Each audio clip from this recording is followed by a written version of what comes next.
questions of pecuniary interest or special disclosures? Councillors, I'll start with my own. For 6.1, the Murray Bateman Playground site determination, I have a non-pecuniary, less than significant interest, but will be removing myself from the room as a family member is on that parish board, which is the owner of that land. Councillors, do we have any other special disclosures or pecuniary interests? Confirmation of the minutes. Councillors, the meeting minutes from 24th of April 2025. May I have a mover and a seconder? I've got excuse me, Madam Mayor, I have a motion that I handed in earlier.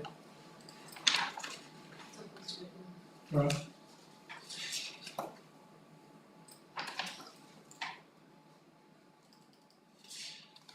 So the adjustment is with the inclusion of the answers to 8.3 Prego Mills sustainability in design issues. Yeah. And they can put it up in as part of the minutes. It was a question on notice. Was that correct? Yes. Yes. Okay. Councillors, do we have a seconder? So, moved by Councillor Cameron, seconded by Councillor Carter. Any comments from our executive? Questions from councillors?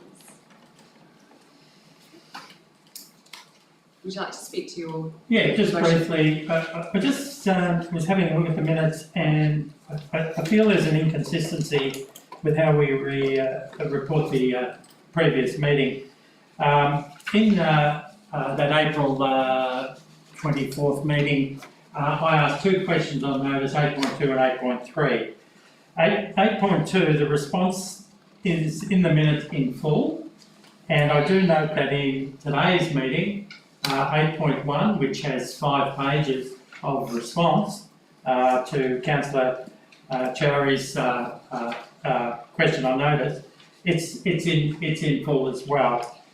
But when you go to 8.3, the information is not in the business paper, but the public has to find it online by going to the Crago Mill Precinct monthly update. I just think that if we've got questions on notice and the answer is not in the agenda of the business paper, which happens quite a lot, then it should definitely be in the minutes. So I'm just saying that for consistency's sake, that it should be recorded. Now, having a look at the answers, it's not 5 pages, it's much less than that, it's only a few paragraphs, but I think the information should be easily available to anyone who wants to find it.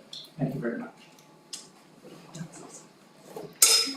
Would the seconder like to speak? Any debate? All those in favour? That's unanimous, carried.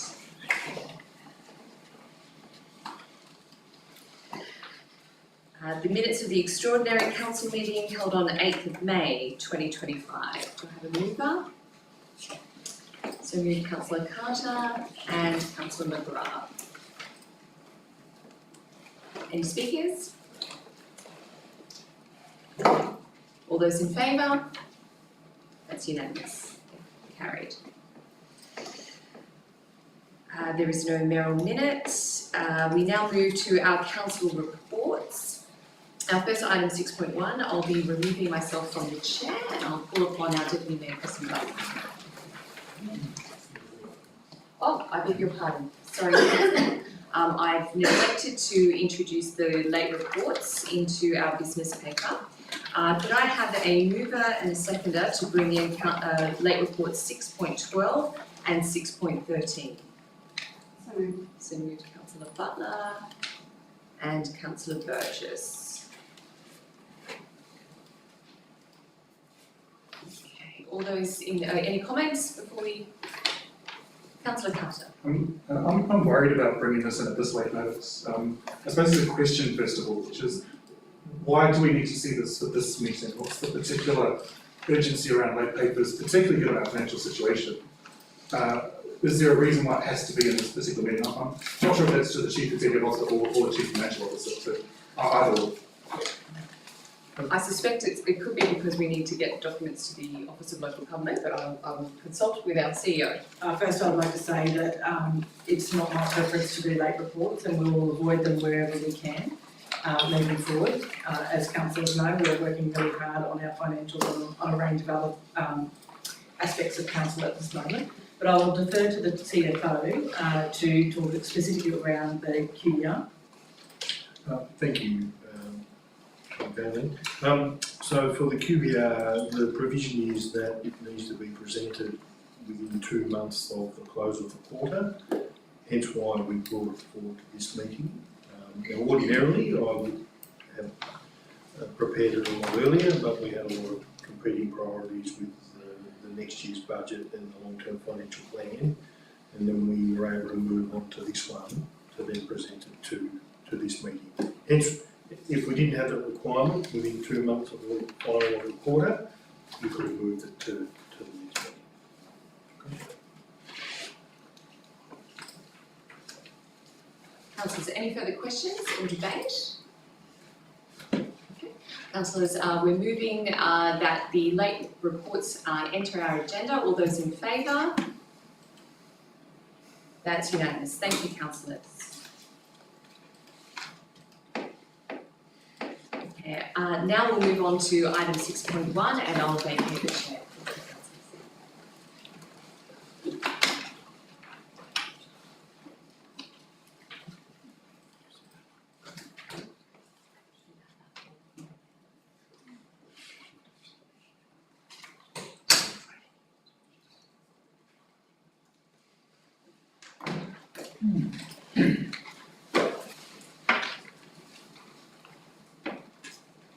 Councillors, we have item 6.1 in front of us, the Murrumbateman Playground site determination. Can I ask for a mover of that motion? Councillor Rothwell. I'd like to move this motion with an amendment, so Katie's got. Chuck that up there on the screen, that'd be good. So I reckon council endorses 10 Hercules Street, Murrumbateman as a location to construct the All Abilities Playground. Council submits a variation of the grant provided with a change of location and time extension. Council accepts the modification of the playground design to accommodate the site size of Hercules Street. Council terminates the existing legal agreement with the Anglican Church property and Golden and enters into a new agreement lease with the end date remaining as the 8th of November 2049. Council delegates to the Chief Executive Officer the negotiation and execution of lease legal agreement. Council considers a report of its June 2025 meeting regarding local roads and community infrastructure, phase 4, funding of $116,000. It advises on possible options for the use of this funding, either for proposed All Abilities Playground or other projects within Murrumbateman. And thanks to the community for their participation in the community survey and their interest in the project. Let's get cracking and get it built, eh? Thank you, Councillor Rothwell. That was a mouthful. No, Before I call for a seconder, does anyone else need some more time to read Councillor Rothwell's amended motion? Chair, could I just suggest that we change the wording of 4? It doesn't necessarily make sense. But should I say council terminates the terms of the existing legal agreement and either enters into or renegotiates? Yeah, there's just an extra word in it. Councillor Rothwell, are you happy with that? Absolutely. Okay. May I also suggest an amendment to item 3, council accepts the modification to the playground design to accommodate the site size and any other specific needs. So size is one, but we might come up with other needs. So we're just not locked into a size. Yes, I understand what you're saying. Councillor Rothwell, are you happy with that? Sure am. Okay. Do we have a seconder for this motion? Thank you, Councillor Burgess. Councillor Rothwell, as the mover of the motion, would you like to speak to the motion? Get it done. I just think it's time to start building it, let's get it done for the kids and then we'll work on that pump track, eh? Thank you, councillor Rothwell. Roger that. Do we have any speakers against the motion? I just have a question. Can I just question to that? Can I ask a question? Sorry. Councillor Cherry. Madam Deputy Chair, question for the CEO, if I may. Could the CEO please confirm whether the council has received clarification from the grant provider if LOIC and LRCI funds can be jointly used towards the playground, noting that both streams are Commonwealth funded? Thank you, I'll through you, Madam Deputy Mayor. Yes, so council did receive that information, I think it was either late today or yesterday, where we cannot use the LRCI funds in conjunction with the Investing in Our Communities program. I think with fresh eyes coming in, we identified that both of those funding are from federal and unlikely to be used, so together. Council sought the confirmation from Investing in Our Communities and was told that indeed, no, we can't use two pieces of federal government funding for the one project. What we can do is we can either add to the scope of that project through we can still put it towards the playground if it's an additional scope item to what is already agreed to within the funding agreement. But what we thought, rather than making a decision on the run, we would like to have a month to be able to look at what we, it's the best opportunity for the expenditure of those funds within Murray Bateman as per item 6 on recommendation. That's wonderful, Ms Burley, and thank you for confirming that, because obviously that was your pickup as we discussed on Tuesday. If I may, a couple of subsequent questions, Madam Deputy. Through the CEO, could the Director of Planning and Environment please confirm what instructions or limitations were provided in the terms of reference to the consultants, Complete Urban, in relation to the site selection process, specifically whether the consultants were directed to assess only pre-selected locations, and if so, who determined those sites, and why was Hercules Street not included in those original options? Through the Deputy Mayor. Thank you, Councillor, for the question. So, the selection of the sites was presented, I believe, just because this is actually some time ago now, at the October 2023 Project Committee meeting. The 3 sites that were identified was the Murray Bateman Rec Grounds, the Old School site and Hawthorn. Can you just reconfirm the rest of that question? Why was Hercules Street not included? Hercules Street was not included because it wasn't under our ownership, even though we do have a lease over the land. And those 3 sites were discussed at that project committee meeting in October 2023. In terms of direction to the consultant, that was formed into the brief, and the consultant responded to that as per the requirements that we had set out. In terms of determining the 3 possible sites, it is quite some time ago. I would have been involved in that discussion, but I would have done it with my team and with the CEO at the time, and possibly the councillors, but I can't recall. It's too long ago. Appreciate it. And final question, if I may, Madam Deputy. To the Director Report through the CEO, if I may, and I know that Jason, you addressed this particular issue, but I'd like a little bit more clarity around it from the executive staff. Given that Hercule Street site is privately owned, but subject to a lengthy lease agreement with Yass Valley Council, what specific public liability risk mitigation strategies is Council considering to ensure it is adequately protected, particularly in terms of insurance coverage and legal accountability for injuries relating to incidents on site? Thank you. The current playground has the same public liability issues that this playground would have, albeit this bigger and potentially riskier playground, and the size of the insurance policy that we have would encompass any changes to any insurance arrangements and be taken up with our current insurance. Thank you. Can I ask a question? Thank you, Councillor Carter. This is regarding the nature of the current agreement we have. It's been referred to by both in the public discussion and also in an answer that we have an existing lease agreement. Can we clarify the status, I suspect to the CEO here, of what actually is the nature of that agreement? Is it a lease agreement? Is it a license? these things matter. Agreed, they do, councillor Carter, and the current terminology of the legal contract in place is agreement to occupy and use land. As Okay. back in 2009. It's unknown to me why council at the time chose to go down that path.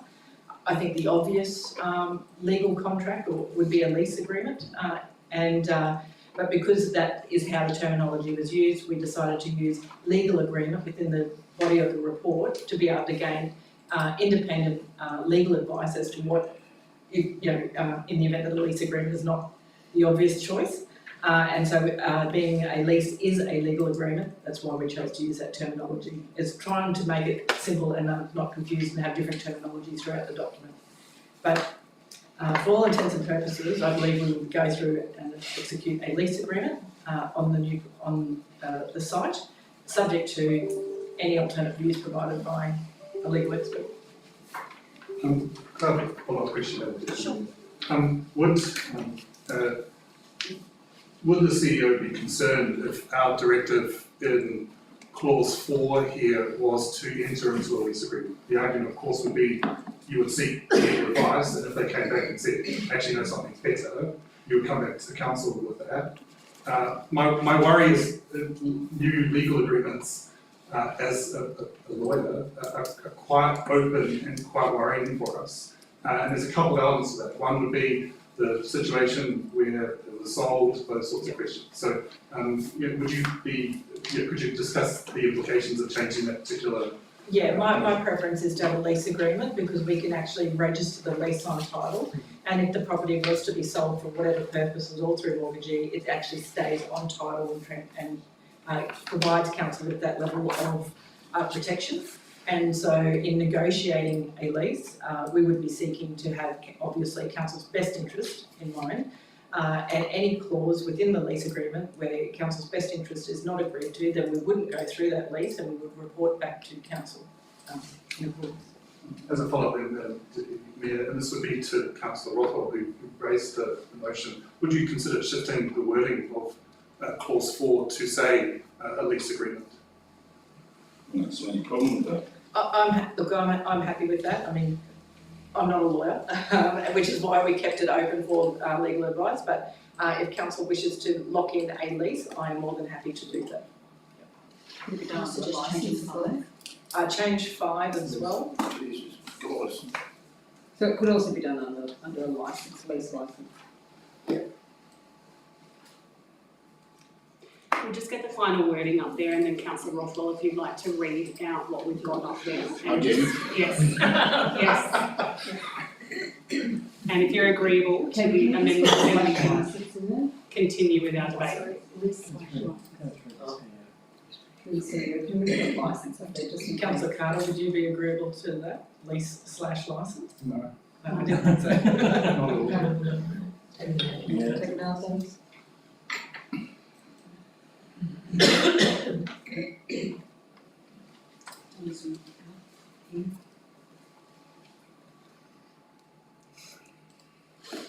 Councillor Carter, is that the final wording that you were happy with? Sorry, Katie, it's not, no, it's okay. 4 and 5? Delighted. Yes, Councillor Rothwell, Yep, are you happy with the amended 4 and 5? I am. Excellent. We'll continue with debate. Are there any more speakers against or for the motion? I'd like to speak for the motion. Councillor Cherry. Thank you, Madam Deputy. I'd like to begin by thanking the CEO, Director of Planning and Environment, and the planning team for the detailed and transparent report provided to Council in relation to this agenda item. The level of due diligence, which is what I always sought, shown in compiling this material, is acknowledged and much appreciated. Also want to publicly thank all the participants in the online community survey, and those who took the time to organise and support the community petition, in particular Mr. Matt Baker. It has been a compelling process, not just in terms of numbers, but in the strength of sentiment conveyed. I note that this has been a prolonged and at times challenging process. Community concern, uncertainty, and the weight of expectation have all been part of this journey. While it's taken some time to reach this determination point, I believe there are valuable lessons that can and should inform our council engages with the Yass Valley community in future, particularly on matters involving public land and infrastructure. It's important that we not only deliver outcomes but also continually improve the way that we bring community with us along on the journey.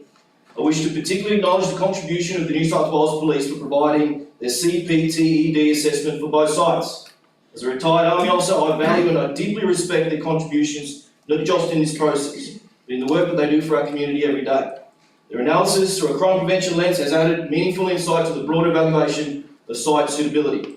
I'd also like to place on public record my appreciation to our former federal member and recently re-elected member Freedom Nara, the Honourable Christy McBain MP. Christy's advocacy for the Yass Valley has been of immense value to our community. Without her support, none of this would have been possible. In conclusion, as an elected member of this chamber, I am compelled to serve the community's best interests, especially the Murray-Bateman community. In this instance, I have carefully considered all the information before us, including the community's preference, and have given that preference commensurate weight in my decision to happily support the motion before us. So thank you, Councillor Rothwell. And I greatly look forward to celebrating the grand opening of the Murray-Bateman All Abilities Program. Thank you. Thank you, I've got to councillor say something Cherry. else, sorry. No, Can I? You can close the debate. No, I just I'll wanted wait to for say, no, you can't talk. well, I'm saying, I just wanted to say, you should all thank Kristen as well. You know, like, Thank you, councillor Rothwell. yeah, Appreciate sorry. it. Councillor Cameron, would you like to speak for or against the motion? I'd like to speak against the motion and I'll make a couple of points as far as I'm concerned. Thank you for Councillor Cherry for making some strong points about how things can be improved in regard to this whole process, because it's been, from my perspective, a bloody mess. Look, originally Council hired a consultant to do a thorough survey and consultation with the community on the issue of where the playground should be placed. As we know, or as most people would know who've been following the debate, they would know that the consultant went for the recreation ground and not the old school ground. This was rejected, and it was formally adopted that if for any reason they could not proceed with the first option, then the rec ground was the next option. So we basically had a very strong motion, a unanimous motion, I think, unless I voted against it, that the second option should be the recreation ground. This, I believe, is the option that should have happened, and we should reject the suggested move to Hercules Street, putting a public asset on private land. I'm not comfortable with the idea. I think the public asset, the playground, should be on land that council controls. Look, the whole sorry story about this is that it's taken approximately 3 years to come to some sort of decision, or to a time now that we're making a decision. And it's been a meandering process, and I'm not sure why we have a meandering process to take so long to get to a situation where the consultant's suggestion was rejected, and then the motion that had passed about the second option was rejected, and we keep on moving until we get the rec ground or the playground on the other side of the Barton Highway. I think it's very disappointing in the way that this has been handled. Secondly, the other point that I would just make is that the Hercules site requires, and I had a look at it last night on my way to the airport, the Hercules site requires the removal of a number of significant trees, which is not something that would not occur at the recreation ground, wouldn't occur at the rec ground. And I'd hate to see council being seen as anti-tree. Thank you. Thank you, councillor Cameron. Can I speak for the motion? Yes, councillor Carter. Look, I was minded for quite a significant period of time to vote against this particular motion. I do acknowledge the points raised by Councillor Cameron. I do want to thank all those involved in this process, which I think for a playground is inordinate at one level. I suppose the point I'd just like to make is that at no point in time have we asked a consultant to compare these two sites. And I think that is a gap in the process. Yes, the original process was between the schoolhouse and the recreation grounds, the recreation grounds were suggested. No one said, hey, as a formal consultant question, should we consider Hercules Street versus the recreation ground? The reason ultimately that I swayed to vote for this is because of the police report. The public safety questions in terms of the risk posed from a policing and safety perspective, then positioning this on the recreation ground, I think is something to be minded. I do note the questions around tree removal, and I think that's worrying. I do recognise that we're not going to be able to necessarily have all the facilities that an affordability program should have at this particular moment. But the key element for me, in reading through the papers, sways on public safety. And that's why, in that sense, that's something we should consider as a group. Thank you, Councillor Carter. Have we any other speakers for or against the motion? Councillors, I'll put the motion to the vote. All those in favour of the recommendation? That's unanimous except for Councillor Cameron. The motion is So carried. it's not unanimous. It's not unanimous, I'm sorry. Sorry, Councillor Cameron, you're right. Thank you. The motion is carried, thank you.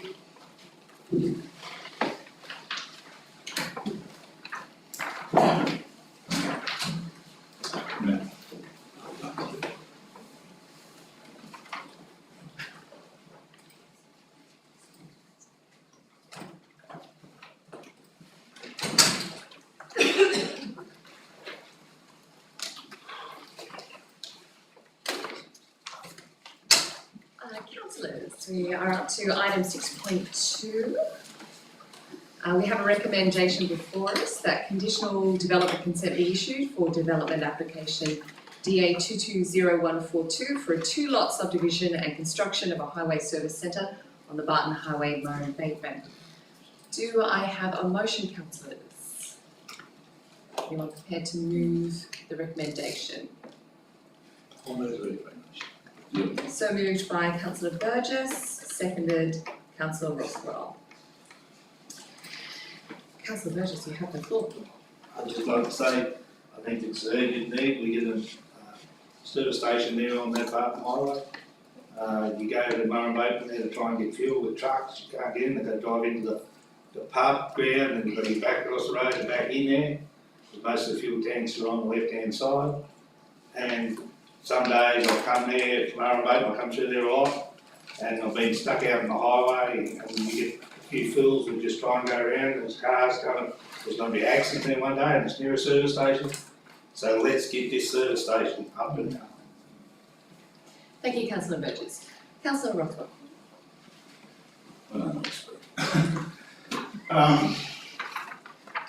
The people that have applied for this DA have done everything they've been asked to do.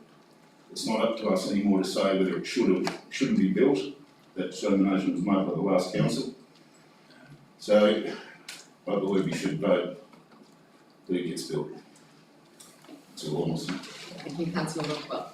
Do I have any speakers against the motion? I'll ask a question, Madam Mayor. Certainly, Councillor Carter. In Transport for New South Wales report, and one might class that as called avoiding the issues, they do note something around prior to the issuing of a construction certificate. If we're concerned about fault, could you explain what that process would envisage and what it includes? Through you, Madam Mayor, if it's okay, I might defer to the Majority Development Control. Certainly, thank you. Sorry, through you, Madam Mayor, can you, so you'd like to know the process? Sorry, I'm to ask you that. Yes, sorry, I just had it in front of me and I now can't find the specific wording, which means I'm trying to remember which, as age approaches, that is a concerning construct. In particular, in the report, which is now missing entirely from me, they do state that if council is concerned with fog, that prior to we could look at requiring them to have a consultant and the like do work prior to the issuing of a construction certificate. Yeah, I think, It's sorry, point- Councillor, it's Page 13. point 3, page 37. Yeah. Council can request a road safety assessment which specifically addresses the intersection and the potential impact of fog. Yep, so through you, Madam Mayor, that's what we did. So instead of asking for a prior construction certificate, which would be post-approval, we ask for it prior to issuing approval to try and resolve the matter prior. So Transport for New South Wales is saying we could request it prior to the construction certificate, but that would be, once it's been approved. Okay, so the answers we've already done. Yes.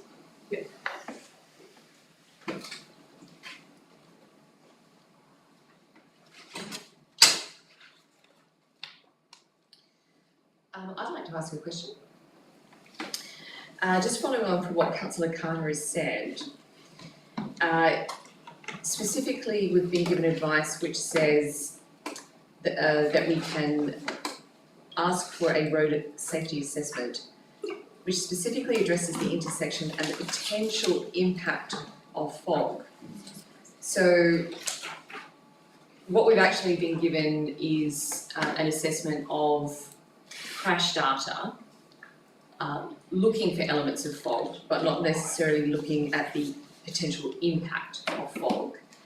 If I could just seek some advice on, is there such an assessment possible? And you can take this on notice because I understand it would be a Transport for New South Wales issue. But is there another type of assessment that we could actually be asking for? Because what we've been given is an assessment of crash data. Through you, Madam Mayor, I think that we would have to take that question on notice. What I would say in response is that the Barton Highway is a state asset, it's not a council asset. And through the assessment of the development application, because it is their asset, we have to get their general terms of approval under the integrated provisions of the Planning Act. And Transport for New South Wales have provided those general terms of approval. Okay. Thank you to the staff for those answers. Do we have any further speakers for the motion? Or we just had one against, I'm just looking for four. Madam Mayor, I'd like to speak. No, There wasn't against. No. There was a question. Oh, sorry, correct. Noting the complexity, may I make a statement with caveats in support of the motion? Yes, you. For whatever that counts, but anyway, I'd like to say something because this is a very complex and long drawn out process. I'd like to begin by acknowledging the significant level of concern expressed by the community in relation to this application, which a lot of those members are in the room with us tonight. The submissions received have been thoughtful and sincere, and I want to reassure the residents that I have listened carefully to what has been raised. From the outset, my primary concern with this development centred on public safety, particularly the risks associated with heavy vehicle movements crossing southbound traffic onto the Barton Highway. The potential for conflict at that intersection and remains a serious consideration for me. However, it must be recognised that the Barton Highway is a state-owned and managed road, and for Transport for New South Wales, which has clear statutory authority over its design, access controls and safety conditions, and in this instance, their endorsement carries a lot of weight and their position must be acknowledged. I also want to take a moment to recognise the applicants. While there are always different views on proposals of this scale, it cannot be said that the applicants have not engaged in good faith. They have responded to the multiple deferrals, supplied additional technical assessments and made the changes asked of them, including those requested by this very chamber. That level of effort deserves to be acknowledged. This has not been an easy decision, and I weigh my concerns carefully and I remain uneasy about aspects of the development, but given the current planning framework, the recommendation before us, the motion put before us, the statutory role of Transport for New South Wales and the conditions imposed, I will support the motion. And I'll do so with clear expectations that any ongoing compliance matters or community impacts will be monitored closely and that future decisions along this corridor will continue to be subject to the same level of rigour. Thank you, Madam Mayor. Thank you, Councillor Cherry. Do we have any speakers against the motion? Councillor Flannery. I acknowledge all the work that the applicants have put in and that the community has brought forth. I feel that we're in a difficult position that a decision was made by the former council, by former planning regime that I wouldn't have fundamentally supported because the area has not been particularly well planned or planned at all, and we're drawing on a plan that was that goes back to 2012. At the same time, I recognise that the applicants can't be held accountable because of our delay in our planning. So I guess fundamentally I don't support it because we haven't planned that whole corridor, but I acknowledge that they have done everything that they can. So just ascertaining that was speaking for or against? Against. Against, okay, thank you. On the basis that the area hasn't been planned. Yes. Was a very conciliatory against. I appreciate the thought work that went into your response. Do we have any speakers for? Any speakers against? Councillor Carter.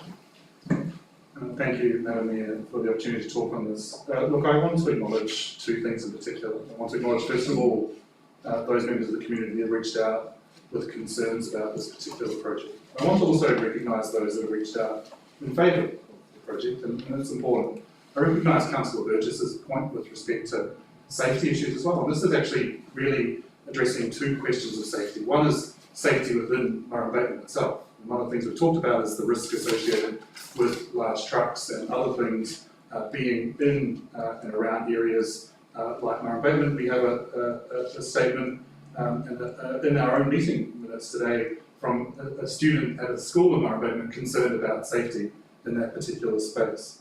So we're, in one ways, in essence, we're balancing two particular safety questions. The safety questions relevant to the Murray Abatement community, which might be in the long term addressed by the bypass, but bypasses take money and therefore take time, despite it being the highest priority of Transport for New South Wales, supposedly. The second concern, though, of course, is that we asked for specific information to be presented here, and they've done what they, I suppose, were able to do. They've said, hey look, fog wasn't part of crashes, which is probably accurate. But then to state things like this is not a fog-prone area to us is a little bit like saying the Yass River is a perfectly beautiful blue piece of water. It's not. This is a fog-prone area, without doubt. And the challenge, of course, of using old data to make decisions about new intersections is that old data does not speak to the new environment. And the challenge, of course, is that the road, that road has not been used by BWs turning into and across the Barton Highway.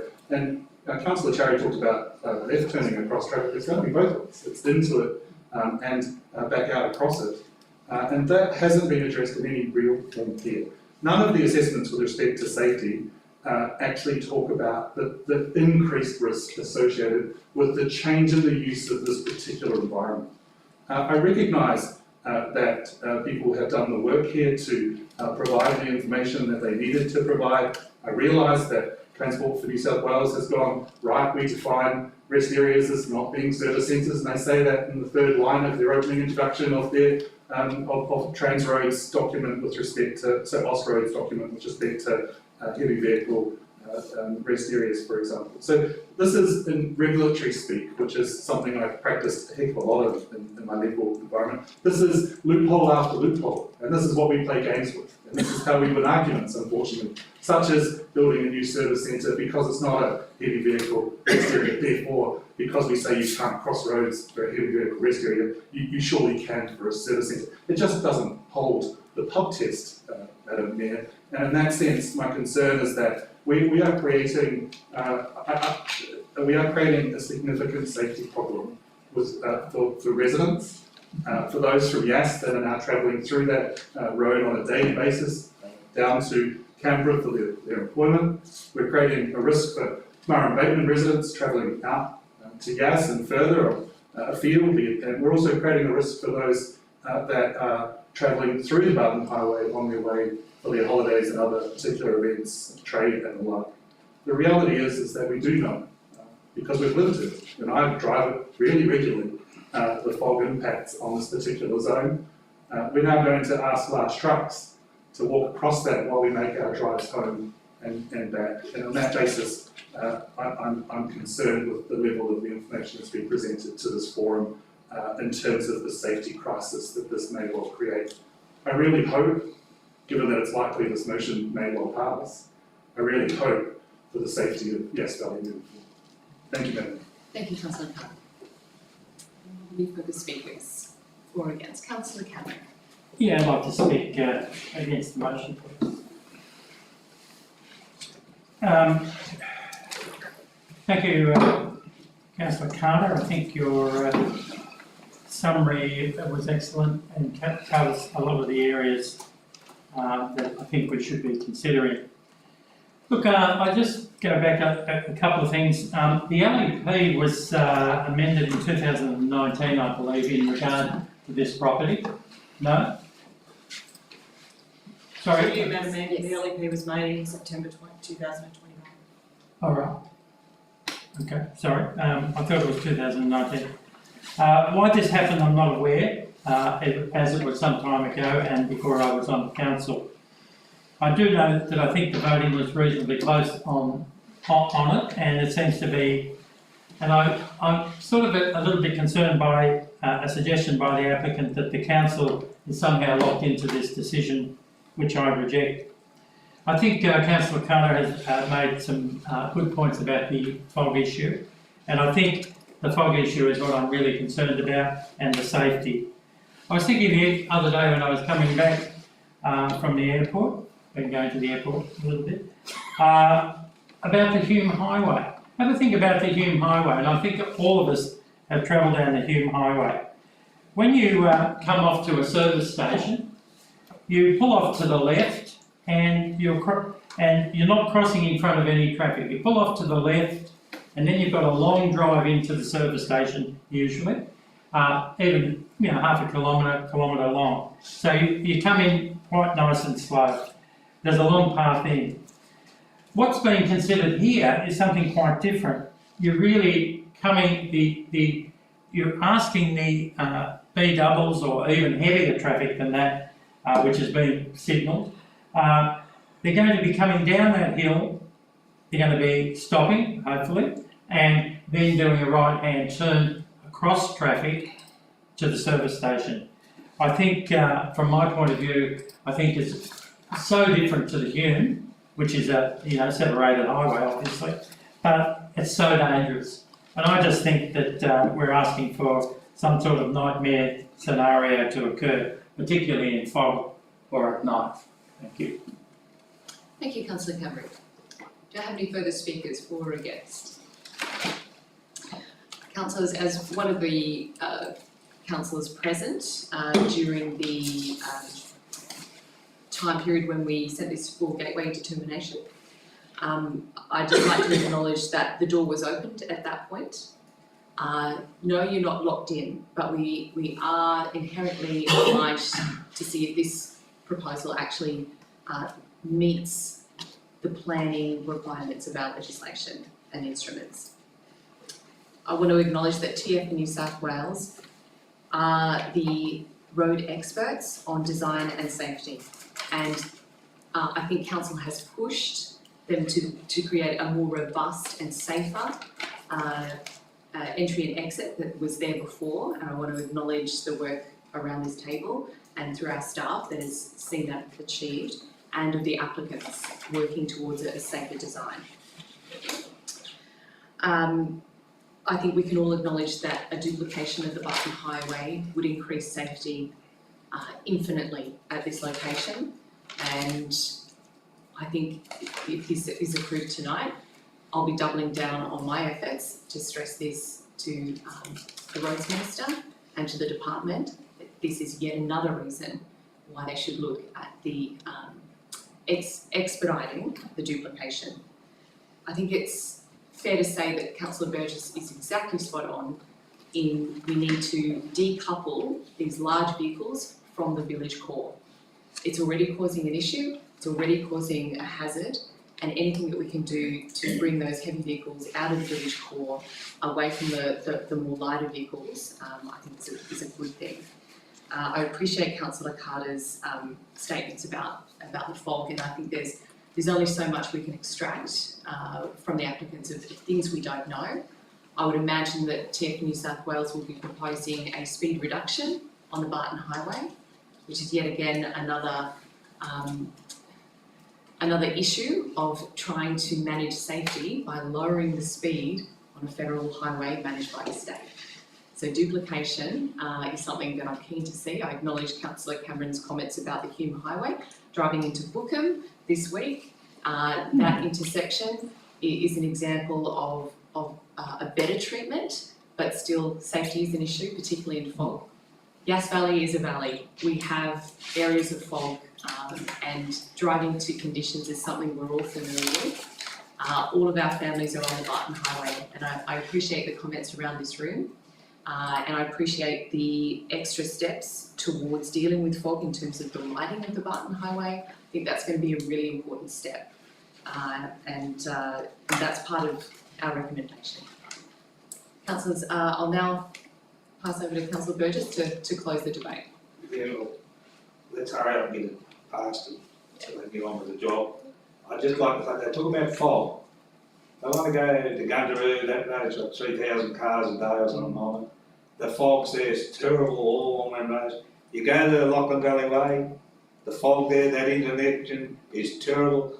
Go to the Burley Griffin Way, it's the same. It's everywhere in Yass Valley. So let's put this up and see how we go. Councillors, I'll put it to the vote, and as it is a planning matter, I'll count for and against. So all those in favour? Councillors Butler, McGrath, Cherry, Jones, Burgess and Rothwell. All those against? Councillor Carter, Councillor Flannery and Councillor Cameron. The motion is passed. Thank you, councillors.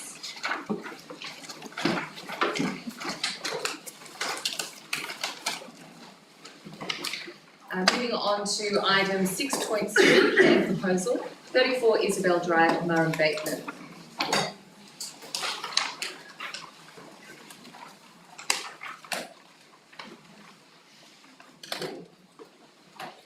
Councillors, we have before us a recommendation that it be adopted and the Yass Valley Local Environment Plan amended by Council as the local plan making authority. Do I have a mover of that motion? Thank you, Councillor. Councillor Cherry, I'll just get you to rise. Thank you. And seconder? Councillor Flannery. Councillor Cherry, you have the floor. Madam Mayor, I think this is pretty straightforward. The Shore Estate and Shore Winery region is clearly a very big attraction when it comes to the Yass Valley for tourism, and anything we can do to support that from this perspective would be a fantastic move from our perspective. I do believe so. Thank you, Councillor Cherry. Councillor Flannery, you have the second. No? Okay. Any further speakers for or against the motion? This will be succinct. Councillors, let's put it to the vote. All those in favour? That's unanimous.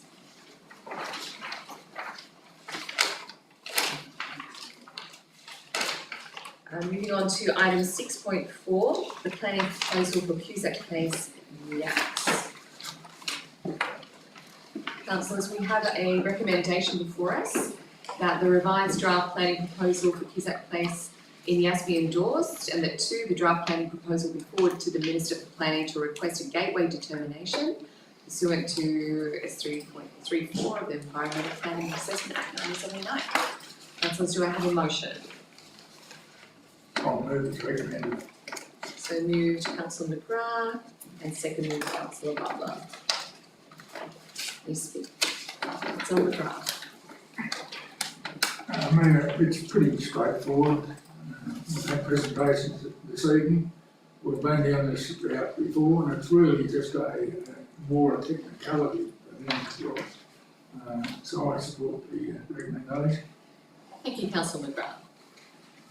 Councillor Butler, any comments? No. Any speakers against? Yep. Councillor Flannery. So Councillor McGrath, though you say technicality, I think it gives a green light to development in that area, which when I look at some of the planning objectives, it says that we retain the rural character in the page 48 of 82, CSP strategy EN3, we have a robust planning framework that considers our rural character and natural landscapes. This planning proposal does not work those two things. So in that area of Yass, Cusack Place, It is dominated by small land, small holdings. The proposal looks at changing the area from a minimum lot size of 2 hectares by 500 square metres. 700 square metres. The report says that there will be certain impacts on the traffic, 300 car movements a day, I think it's 300 cars, so I'll just get my.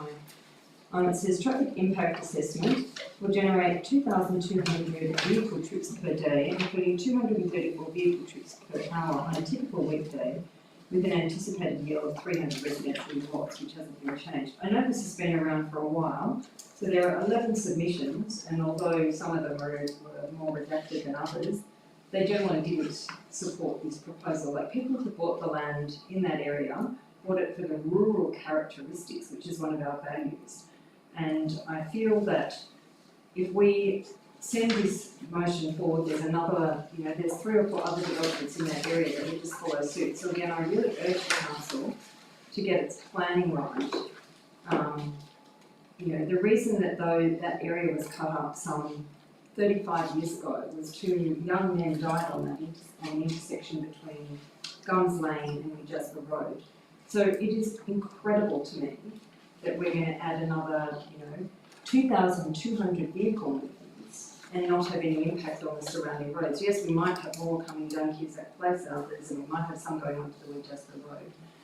But I just think that the whole report, all the reports in here were half-baked and not really considerate of the community's concerns or my concerns around the planning for that area.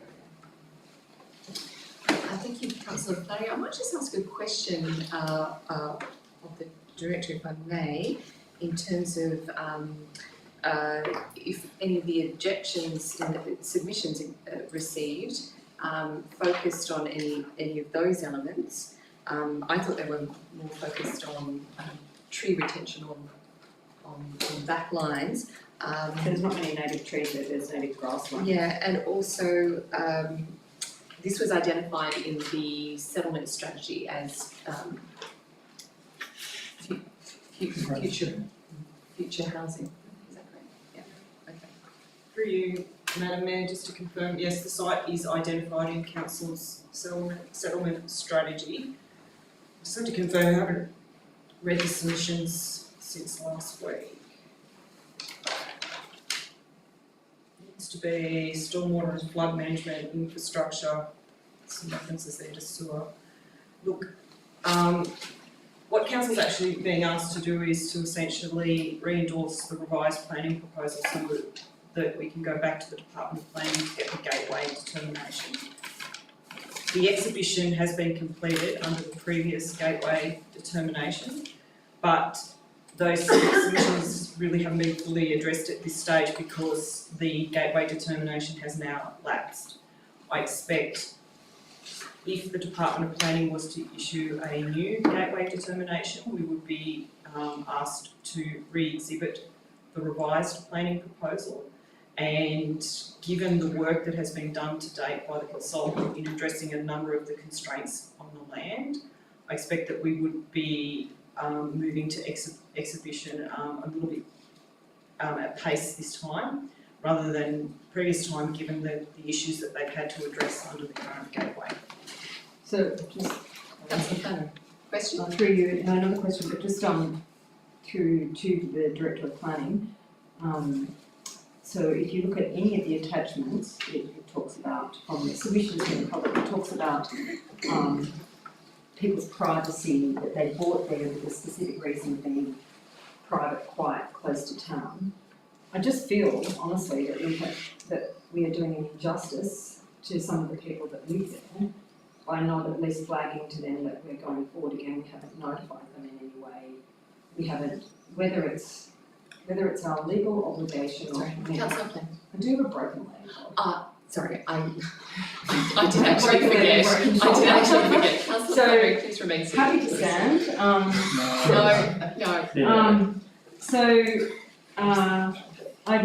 I urge the councillors in this room to consider what our values are, that one is rural, One is that we protect the environment, the other is that we're using to people, and every submission here has said that they don't like it. Thank you, councillor Flanagan. Can I ask a question? And sorry, this has just come to mind. I understand you're supposed to now suggest that to the chamber. In October, we had a really significant argument about allocation of water to the Martin Race course.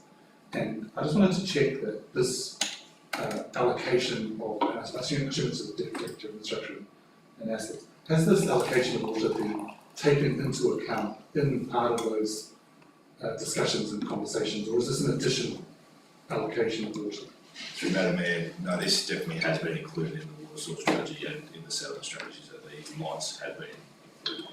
Thank you.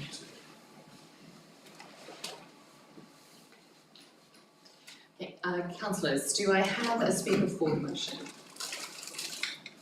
Any further speakers against? Councillor Cameron.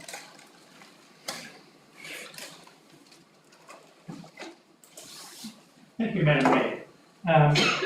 This is obviously a very interesting site, seeing that the number of lots that were originally looked at was in the 300s and now is looking at 220.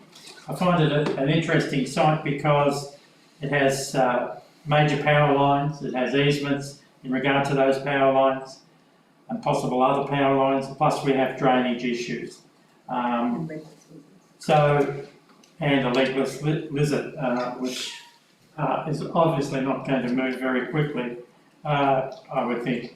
I just raised the question that, and I think Councillor Carter has raised the issue of the water allocation. Look, at the current time we're suffering drought. It's a bit hard to talk about drought when it's raining, but we are in a drought area in southeast and South Australia, Western Victoria, southern New South Wales, and so we're in a situation that's not particularly advantageous in regard to the issue of water. And so the question that I could ask, but I'm not expecting an answer, but when was the capacity of the Yass Dam last measured and reviewed? I don't believe that that's been recent, and we've been very fortunate at the moment that the dam, even though it's at 87%, we are not that far off of gaining water restrictions at the lowest level if we get down to 81%. So I'm sort of concerned with the fact that we have two large-scale developments around Yass at the moment. We have Yarra development, plus we have Hamilton Rise. And both of those are large, and we are asking now to have another one added to the list. And I know it's in the settlement or growth strategy, as I like to call it. Are we responsible in approving another one without knowing exactly what our current water situation? So I think we need to be doing some work on that, and I think at this stage I'm reluctant to sort of vote in favour of this development. Thank you, Councillor Cameron. I'll just throw to our director, if that's possible, in terms of the ELT capacity. I imagine it's a known entity. Yeah, so through you, Madam Mayor, so it was last done in the settlement strategy in 2019. It was modelled, which the settlement strategy, as we all are aware, is due for renewal very soon. Our integrated water cycle management plan is also under review at the moment. It's due to be released in December this year, which will take into consideration what equivalent tenants we have available. In 2019, it showed that we had 1,804 available connections at that point in time, which did take into consideration Yarra, Hamilton Rise, Wellington, and also this development. So it is due for renewal and then review, but they have been included in those numbers. Thank you for your answer. Councillors, any further debate? Can I ask one more? Yes, and do not need to rise. I also am not quite sure, but perhaps the Director of Planning could assist. When I read the paper, it said that the environmental surveys were done predominantly using a desktop. And I'll have to refer to a desktop study. Oh, right. But the gentleman that spoke earlier said that all the studies were done, there was a year's time, but in this document, I'll just refer to the page.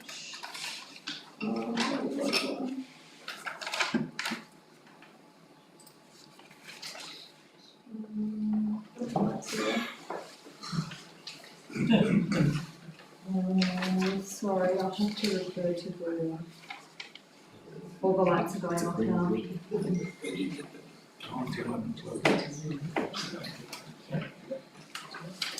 It might take me a minute to find it, but I think from my notes, it's in section C, the attachments, page 32, that the environmental, under the heading environmental, social and economic impact, that the surveys were conducted by literature and databases. And I was interested in what the literature review came up with in the databases that they used. Through you, Madam Mayor, that's actually been prepared by the consultant, I think, in their Yes, planning proposal, so I'm not going to speak to that. But I refer you to, under the site analysis and the ecological value assessment that's in the council report, where they were required by the Biodiversity Conservation Science team, the Department of Climate Change, Energy, Environment and Water, to undertake the legalist lizard surveys. And this is part of what the delay has been in progressing this particular planning proposal, is that they had to do that work at a time where those, the legalist lizard is active. Yes, I realise that. I just did look through the attachments and it did say, and I know that you can't answer this personally because you didn't do it, but it would be a good question that I'd like to know before we progress with anything, that what was the literature that they looked at and the databases, because my understanding of the environmental legislation is that you actually need to go on site and survey them. And legalist lizards is one, moths are another, bats. So I know they did something about koalas in there. So, through you, Madam Mayor, the consultant puts forward the planning proposal, and when it comes to council, the council endorses it and it goes for the gateway determination. The gateway determination actually makes, essentially, requires then the council to undertake consultation with certain agencies. And in this case, the planning proposal is presented to the agencies that we've been requested to consult with, and that would have included this, the BCS team. And they come back to council and they've obviously said they did not believe that the information in the planning proposal adequately addressed these issues. And hence they had to do further work in terms of survey. So I can request the consultant at some point to provide that information for your interest, but It's not only for my interest, sorry, it is because I am concerned about the environment. yes, and so, but the gateway determination directs council to undertake certain actions. Council does that state government consultation, and that's where we start to flesh out these issues that have been raised in the planning proposal. And we start to see whether or not, we need to do the surveys, do we need to do more flood modelling work, traffic impact assessment. And that's where these issues come to the fore, is once the gateway determination is received. Thank you, and also just to clarify a point I made earlier, and I'm just going to stand up and show my screen. When I see Appendix 6, ecological assessment with nothing on it, and then I go to Appendix 7, bushfire strategic, and it's a blank page, and I go to the next one, which is Appendix 8, and it's a blank page. I just wonder where the data is and if there's something or if there's something missing. So through you, Madam Mayor, I think I referenced in the report that if you wanted the appendices to request them, but I'm more than happy to provide those to you.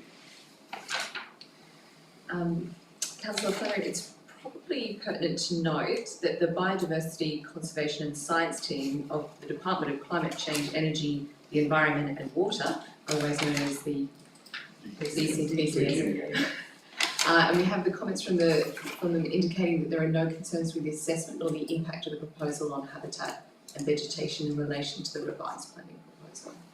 That was in 1922. That was in 19. sorry, 2022. I didn't mean that in a rude way. I meant that was in 2019 or 2000 no. Through you, Madam Mayor, it would have been in the last couple of years. So the original gateway determination was received, I was trying to recall, council resolved on it in 2022. And since that time, between then and more recent times, this work, survey work, etc., has been done. This whole package of information will go back to the Department of Planning if Council resolves to endorse the planning proposal. And if we have to go back and consult again through the gateway determination with the BCS, they will then make a comment around this issue of ecological value. But the surveys are, and always will be, at a point in time. Yes, my understanding is they have a 5-year currency. Through you, Madam Mayor, so when you're going through the development process and say you get a development consent, if you have substantially commenced, then that consent remains live. And if you have consent to do certain works and relates back to biodiversity, you have development consent to do that. Thank you. Thank you. Councillor, any further debate? Councillor McGrath, would you like to close? All right, let's vote. All those in favour? That's Councillors Butler, McGrath, Carter, Cherry, Jones, Burgess and Rothwell. Those against? Councillors Flannery and Councillor Cameron. The motion is carried. We're on to item 6.5. We have the planning proposal 3047 and 3071 Barton Highway Murray Bateman. We have a recommendation before us, councillors, that the draft planning proposal be endorsed and be forwarded to the Minister for Planning and Public Spaces to request a gateway determination. Do I have a mover? Madam Mayor, I'd like to move a motion, and if Kate could put up point 3, please. And I'll read that for the wider audience. No change to the first 2 points, just an additional piece to that. And I read point 3 to read, to align with the strategic objectives of the Murray Bateman Structure Plan to support safe and accessible neighbourhoods, the proponent is strongly encouraged to incorporate this connection into any future development application. Madam Mayor.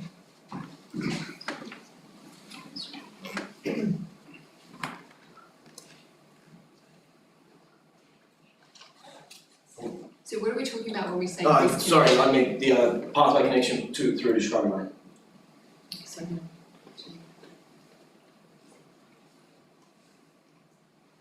So we just put a footpath between this. Is that satisfactory?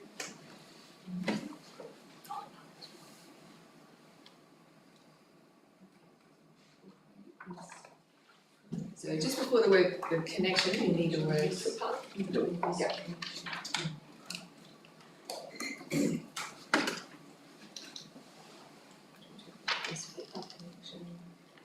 Do we need to specify where, or is Scrubby Lane. Are we using? No, no, it is through you, Madam Mayor, so it is the connection to Scrubby Lane, and that's consistent with what council had previously requested. And the report details where the path is and what adjoining owner the proponent is dealing with.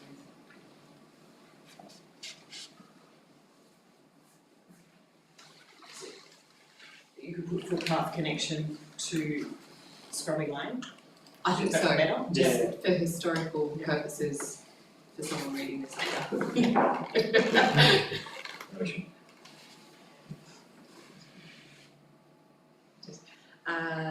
Do I have a seconder? Councillor Cameron, sorry, it was very, very close, Councillor Cameron. I'm looking forward to buttons with noises. Please. All right, Councillor Cherry, would you like to speak? Madam Mayor, I'm sure you'd love to hear my statement, however, no comment from Rachel and the General Sentiment, I think it's pretty self-evident. And I'd really like to thank joy for your input into putting this together.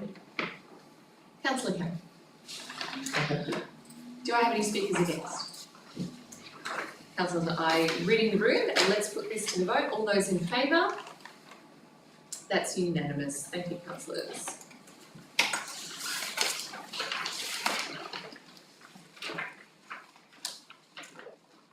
Moving on to item 6.6, the request for safe pedestrian access in Murray Basin. We have a recommendation that council acknowledges the efforts of the submitter and thank them for bringing this matter to council's attention. And council notes the information contained in the report. Do I have a mover? Happy to move. So moved, councillor Butler. Councillor Rothwell. Councillor Butler, you have the floor. Thank you. I think it takes a lot for a child to feel unsafe enough to create a petition and get her fellow schoolmates to sign it. So that's a clear and strong message to council that they feel that they are unsafe in their town. So I think that that's a real issue. And I note that we're looking at the Yass Valley Active Transport Strategy. This has been allocated $50,000 to cater to the needs of pedestrian cyclists, looking at all the towns and villages within Yass Valley Council, reviewing existing plans to assist with this. So I look forward to reviewing that when it's completed. So just a few questions to our Director, Nathan Cook, Director of Infrastructure and Assets. The current PAMP that we have, which is 2017, which is the Yass Valley Council Bike Plan, this is due for a revision. Is this underway at the moment? Are we reviewing it? And the Yass Valley Active Transport Strategy, is that in alignment with the PAMP or does it supersede the PAMP? I'm not quite sure how they both work together regarding creating these safe and accessible areas for pedestrians and cyclists around the towns. Through you, Madam Mayor, so the Yass Valley Active Transport Strategy and Action Plan is the replacement to the existing PAMP document, which is planned to review next financial year with the $50,000 grant funding we've got. Thank you. And just a follow-up question. So the $50,000 is to look at a strategy for each town within Yass Valley. It just seems like that's not a huge amount of money that would be allocated to creating some sort of plan for each village. And I think furthermore, once we have that plan in place, again raised tonight, Murray Basin needs a master plan. I think we all fully agree to that. I would hope that that would be incorporated in consultation with the community, that would fit in a master plan. So I'd like to see both of those going side by side together. I'd just also like to ask, there was a mention of the GMA funding 24-25, which funded those projects, and that Council has submitted an application for GMA funding 25-26 grant round, which would help to address some concerns, especially Murray Basin and in Yass. It's yet to be determined. Have we got a timeline of when that would be determined? Through you, Madam Mayor, no, we're not aware of when that'll be announced, whether we've been successful or not. Thank you. Councillors, would you be amenable, I'm speaking to the mover and the seconder, along with acknowledging here tonight their efforts, would you be amenable to a point 3, which council writes to the petitioner, commending their advocacy and include an update on council's plans to improve pedestrian safety? So they receive a letter back. Yeah, I think that's one of the Petitioner. It's a wrong word, I think. Like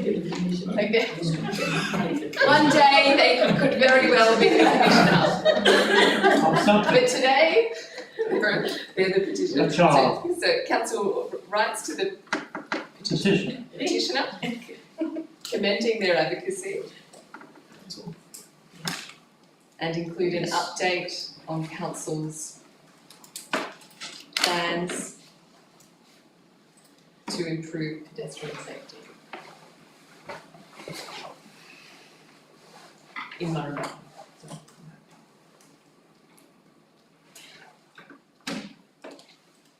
Yes, I think that's Thank you for accepting Thank that you. amendment. So we no need to vote, we've accepted the amendment. Any further speakers for or against? May I just ask a question? I just want to understand, it's got council acknowledges the efforts of the submitter. Are we going to, so the submitter and the petitioner, I'm just, Oh, you we're wanna using use the different, we're same using different word. words. Yeah, And, Submit, But yeah, change that could- to submitter, yeah, and certainly. when it's got council acknowledges, I thought by acknowledging we probably would write to them, or is that just or we don't do it, we just, I just wanted to know what we mean by that. Just a moment. well, it's thank them for bringing this matter to the attention. Like if someone It is says please different. acknowledge it, I just was assuming that we would go back to them and say something. Don't assume anything. I'm just asking a clarification question. Sorry, I'm gleaning from the team here that it's better to specify what we're going to do. Yeah. And I think we can probably firm up our intent in future if we're going to use the words acknowledge in the council report, what that might actually look like. But for now, that will get the job done, I believe. We just need the caveat and apostrophe before the Councillor. councils, probably not.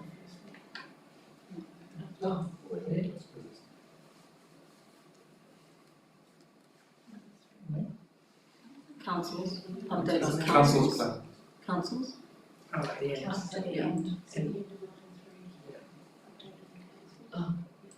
We can always pretty it up later. Okay.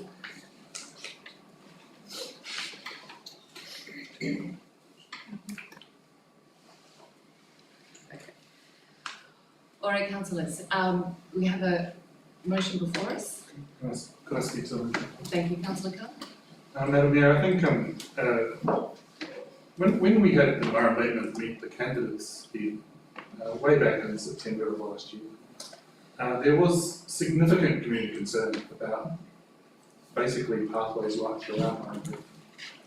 I want to really acknowledge the work of this particular petitioner, this child who has seen the issue and been moved to present quite a significant document to the community. I suppose what concerns me about this motion though is that we're thanking them. We're not really doing anything. And I think we need to actually think more substantially about action in this. We've been told, for example, we're about to build, or we've suggested today, we'll build a playground there. And there is very limited pedestrian safety throughout the whole Murrumbidgee township. And so I agree with Councillor Butler that the Murrumbidgee master plan is absolutely essential.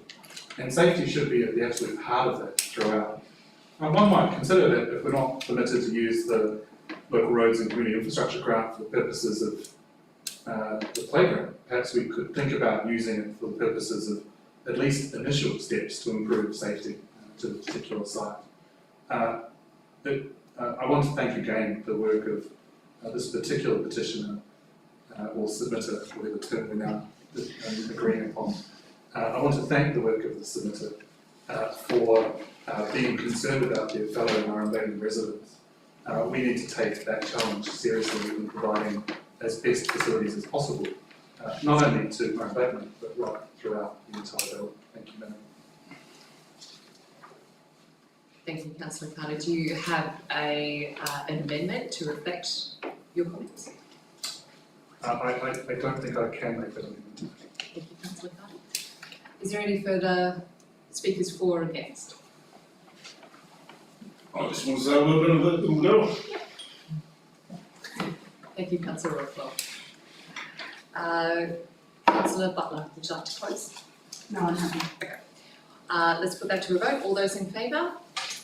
That's unanimous. Thank you, councillors.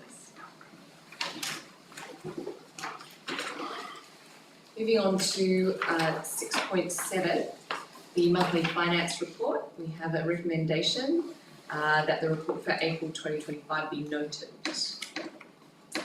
Do I have a mover? So moved councillor Rothwell.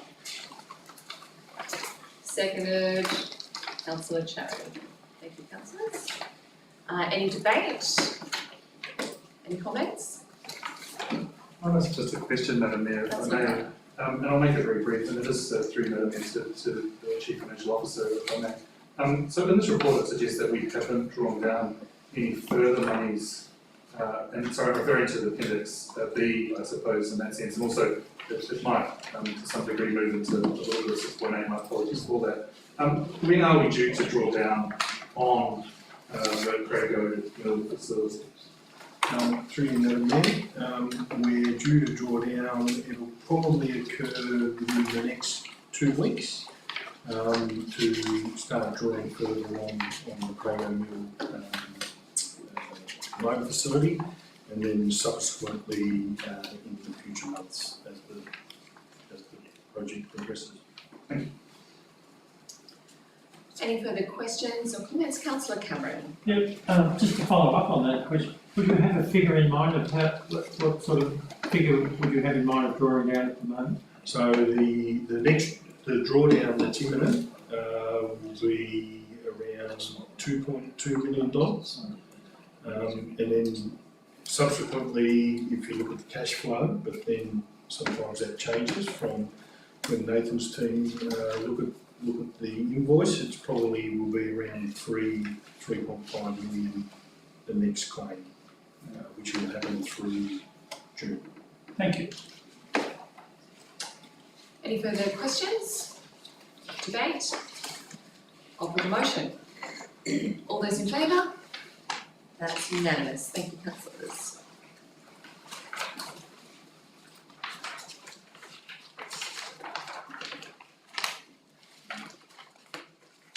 Okay, moving on to 6.8, the investment and borrowing report. We have a recommendation before us that the reports on our investment and borrowings covering the period of the 1st to the 30th of April be noted. Do I have a mover? Thank you, councillor Butler. Do I have a seconder? Thank you, councillor McGrath. Any commentary or questions? Councillor Clark. A question for clarification to the Chief Financial Officer. In previous reports that you've presented to us, the Crago Mill funding facility has been presented to us as being a variable rate. However, in this report, it seems to indicate that it's a fixed rate. Could you clarify that, please? Through you, Madam Mayor. Yeah, thank you, Councillor Carter. The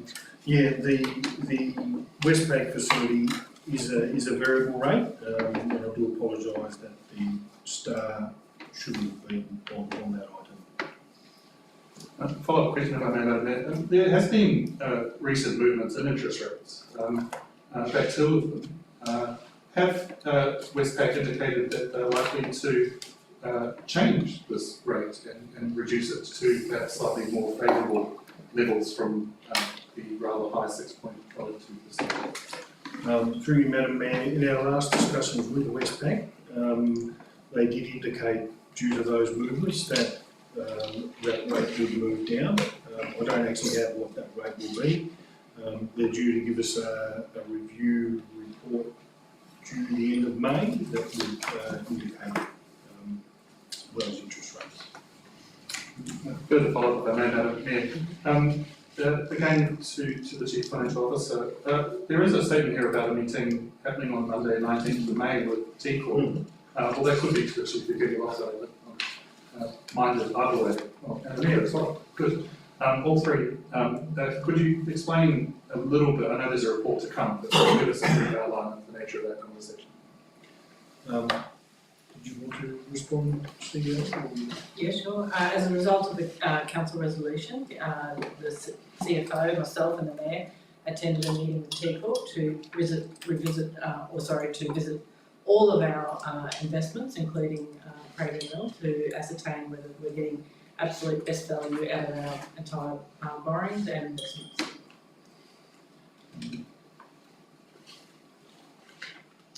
Any further questions? Let's put the motion, councillors. All those in favour? That's unanimous. Thank you. Moving on to item 6.9, the Yass Valley Council Community Satisfaction Survey, November 2024. We have a recommendation before us to note the survey report produced by Taverner Research Group, to place a copy of this on Council's website for public access, and to ensure that a further report be brought to Council to address the identified priority areas of low satisfaction, and notes its commitment to undertaking a subsequent community satisfaction survey in 2026. Councillors, do I have someone prepared to move that motion? Or that recommendation, I should say. So Councillor McGrath, Councillor Carter? Many hands, thank you. Councillor McGrath, would you like to speak?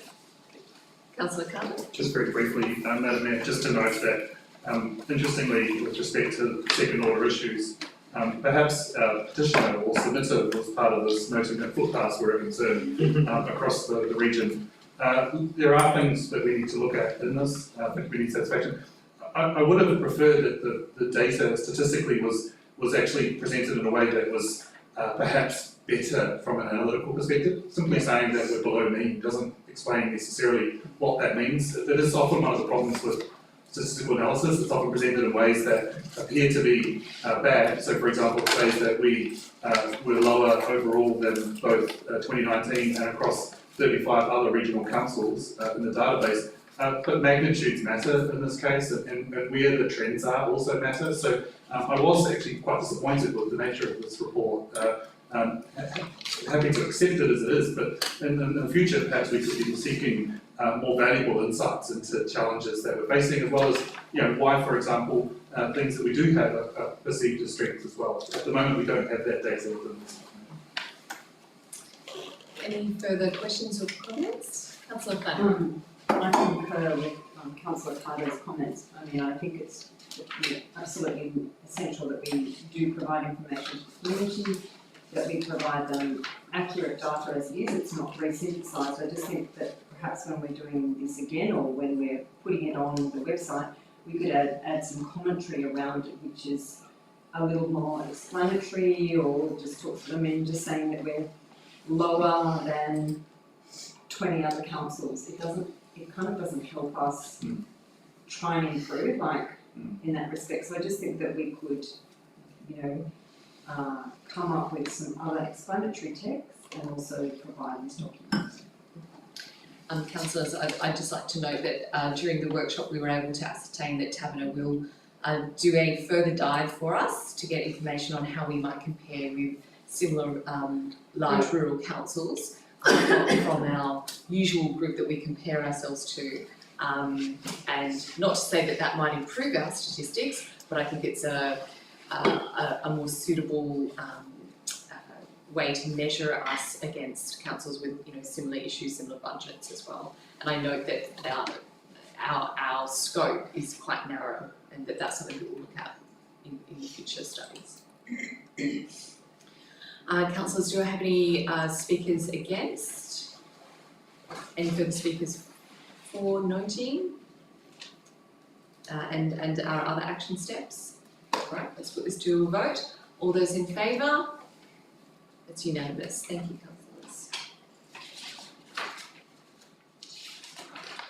Moving on to item 6.10, we have the review of delegations from council to the Chief Executive Officer. Do I have a mover for the recommendation before us? Thank you, Councillor Flannery.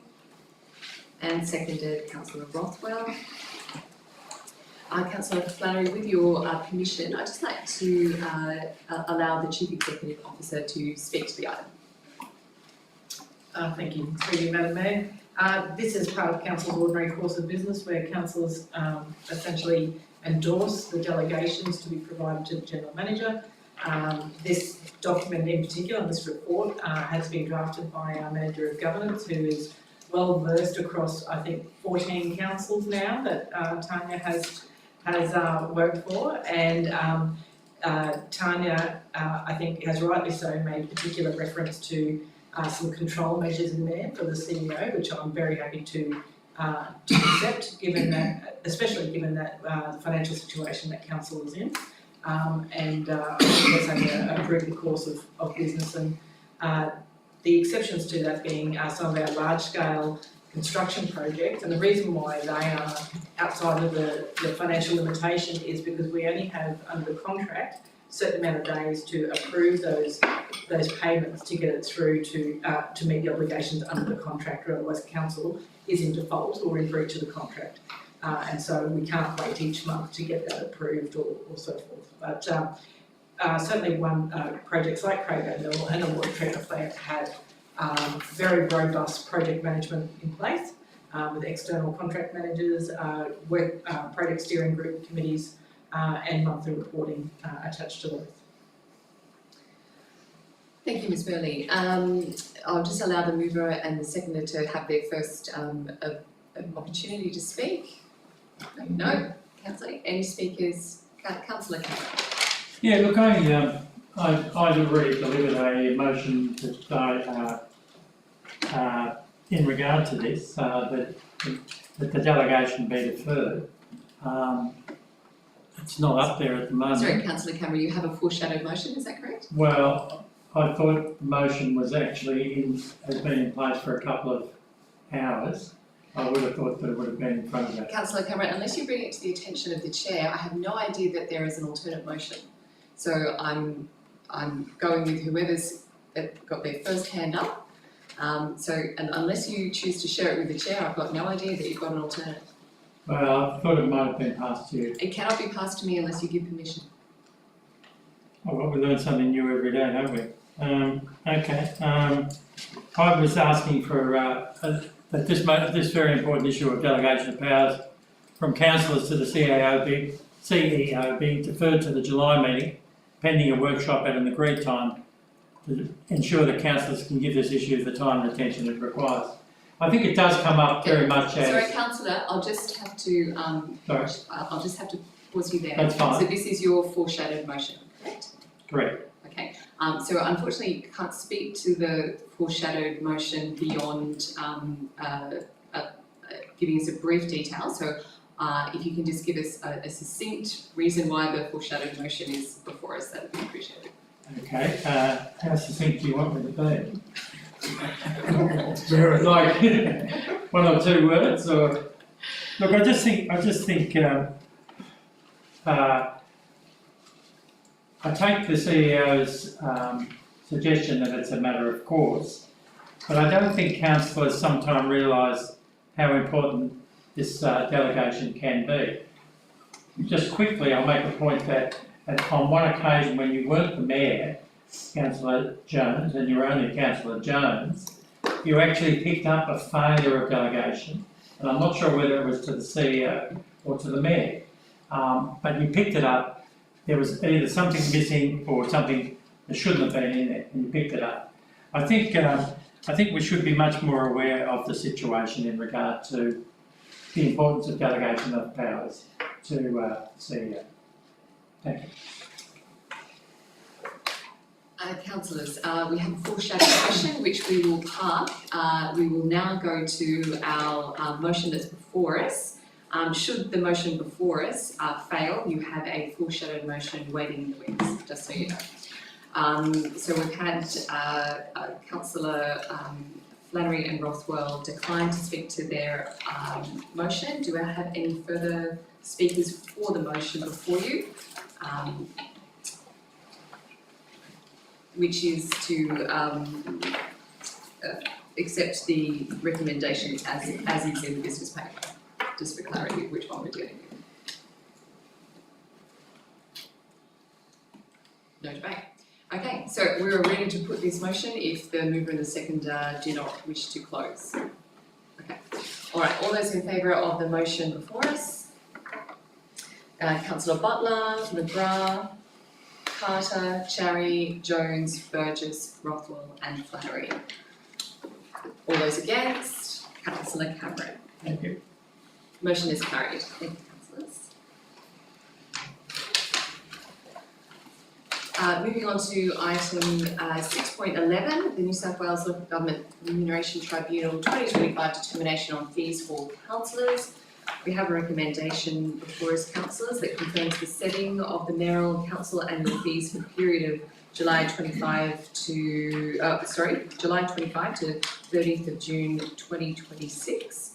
At the maximum permissible levels being 18,890 and 40,530 respectively. Do I have a mover of the recommendation or an alternate motion before us? Okay, Councillor Cameron. So moved. Seconded by Councillor McGrath. Councillor Cameron, you have the floor. Thank you very much. I might get close to the winning one eventually. It's the recommendation is for a slight increase, probably matching cost of living, but not cost of living of the CPI to some extent. Look, I just think the issue of remuneration for councillors is a big issue. I think it's been pointed out to us that in Queensland, for example, that the payment to councillors is very high compared to New South Wales. I'm not sure about other states, but I really do think, from my point of view, having talked to a large number of councillors who are Greens councillors, for example, we have 74 of them, there's a vast difference between the payment between city and rural, and I think that's basically based on population, that you're actually servicing to a larger number of people, which is fair in itself to some extent, but I don't think it takes into account enough, and it does take it into account, not enough in my opinion, of the requirements of working in a rural area, and people would know that we not only have a workload that's excessive, but also that we have to do quite a bit of work in the geographical area, and ours is quite large, and if we're getting around to meetings, etc., then there's a very big demand on time and effort, and it has a fair implication to councillors' work-life balance, etc. I think from my point of view, we should have this allowance increased, because otherwise I think we create a barrier to having a diverse and inclusive community on council. I think we don't want to be in a situation where the only people that we have on council are retired elderly people like my good self and one other member within the council. We need a variety of people. Sorry, no, he's not retired. But we need diversity, and I think we need to have people being available to come on to council. And I just make a remark that, payment's not everything, but have a think about the last couple of council elections here.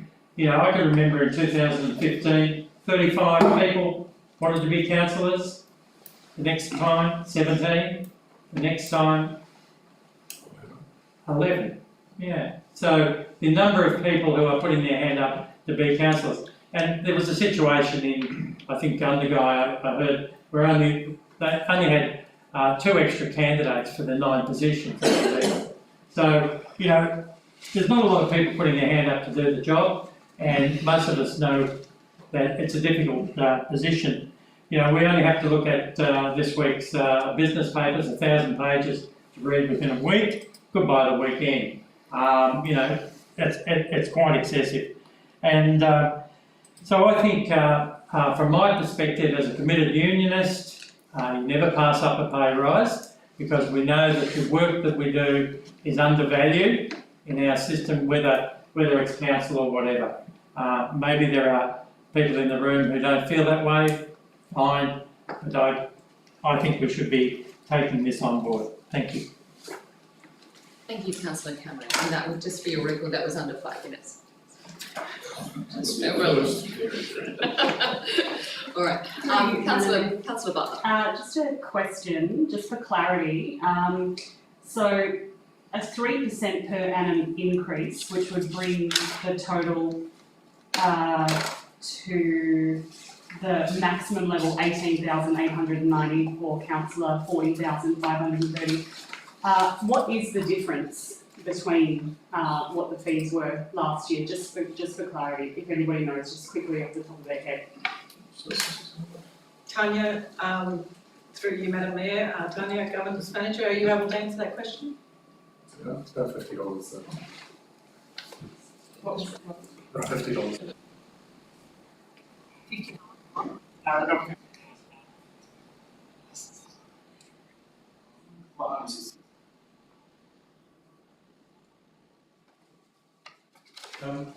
Through you, Madam Mayor, in terms of the payments, but if I looked at the budget we had for elected member fees and the new budget, there's about $20,000 difference in the budgeting. But I haven't looked at the individual rates. I just compared the budget. If we were to budget at these high levels, there's about 20,000 difference. Across the board. Thank you. And I'm happy just to take that on notice, but I just wanted to give clarity just for the, community interest. When they see a figure of 18,000 and 40,000, yes, it does look like a lot, but it's probably not that much difference to what we've already been getting anyway. But that's not the point, and I'd just like to say, and I really appreciate Councillor Cameron's views on the matter. And if I can speak of the younger generation that do still work and work and have a job, I mean, I speak for myself, but I think I probably speak for everyone in saying that we don't do this for the money. Like, if we actually looked at it, we're probably running at a loss, to be honest, in the amount of time that we spend doing this. So we do it because we're passionate about our community and we genuinely want to contribute and make a difference. But in saying that, I also don't want to undervalue the work that I do put in to council. So I think that I'm speaking in support of this recommendation, and I think that we all do a great job and we deserve to be remunerated for that. Do I have any speakers against? Madam Mayor, I reluctantly rise to speak against this motion to increase council fees in line with the 2025 determination by the Remuneration Tribunal. And I refer to my prepared notes because this is something I've got very strong opinions on. Look, there are times in public life when a local government decision may be technically justifiable, but yet still profoundly out of step with the community's expectations, and this is one of those times. Yes, I acknowledge that the increase is very modest, and as we've already alluded to, it's less than $600 overall per year, and for councillors, not the mayor, and broadly aligned with CPI. But the question before us is not whether we can accept the increase, the question is whether we should. A foundational tenet of leadership across every sector in our society is leading by example. And in the current climate, where council is actively reviewing user fees across community facilities, including those impacting volunteer-run sporting clubs, and where we are considering the suitability of a special rate variation to address long-term financial pressures, this is the very moment to demonstrate that councillors are not exempt from fiscal restraint. We sit in this chamber with full knowledge that Yass Valley Council's financial outlook has drawn formal attention from the Office of Local Government. In fact, the Deputy Secretary, Brett Whitworth, stood in this very room in December and cautioned us about the viability of our long-term financial plan. To approve a pay increase for ourselves within that context, even a very modest one, sends a fiscally irresponsible message to our community and to the OLG, and most importantly to the people that elected us to sit in this chamber. I most certainly did not put my hand up to be elected to this chamber for financial gain. The current mayoral and council allowances, while very modest, as already pointed out, are not reflective of the hours that we all commit. That is very self-evident. But that is not why we serve. And that alone is not reason enough to award ourselves a single dollar more. If we believe in community service, as I strongly believe that we all do, then we must live up to the principles that underpin that. Selflessness, responsibility, and accountability. The great Aussie entrepreneur and well-known philanthropist Dick Smith comes to mind as an exemplar of this.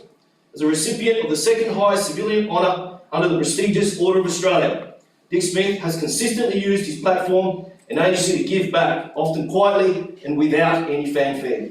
His long-standing commitment to fairness, self-reliance and public duty reflects the very principles we are called upon to uphold in this chamber. A famous quote of his is, "Giving back is not charity, it is a duty." That Aussie spirit, that clear sense of community is what we need to embody here tonight. And for that reason, Madam Mayor, I cannot, in good conscience, support this motion, and I respectfully and I strongly urge my fellow councillors to do the same. Thank you. Thank you, Councillor Cherry. I just have some further information just to assist you. So the difference between 2024 and what we're proposing today would be $550 for the year per councillor. That works out at $45 per month, so we're talking around $11 per week difference. Just for your information. Councillor Carter. Thank you, Madam Mayor. I rise to speak against this motion. I raise three very quick points in relation to this. I fully understand the argument from Councillor Cameron. I appreciate the argument he's making. This is in some ways not the forum for that. The conversation ultimately around determinations of what constitutes a rural large or rural small, other variations of names, etc. There's a decision made at the state level. The problem, of course, secondly, and sorry, that's where we should be agitating for in relation to the very good work that all councillors are making on behalf of the community. We don't do this for money, and in many ways the fee, I would stand without the fee. It's for community, that's what matters. I think the point ultimately is that this fee is paid by our ratepayers. And at a very specific time, if we look at the extraordinary general meeting that indicates that we will do all to investigate a special rate variation, we're going to ask them for more money and we'll take part of it. I think symbolically that even though it's $46, $45 a month, it's a symbolic commitment to do and pull every lever, as we were asked to do by Mr Whitworth from the Office of Local Government. I believe strongly in moral and ethical leadership and choosing in this particular moment to say thanks very much for the offer, but actually we care about our community and we want to send the right message to them. This is the right time to do that. Thank you, Madam Mayor. Thank you, Councillor Carter. Do I have any speakers for the motion? Councillor McGrath.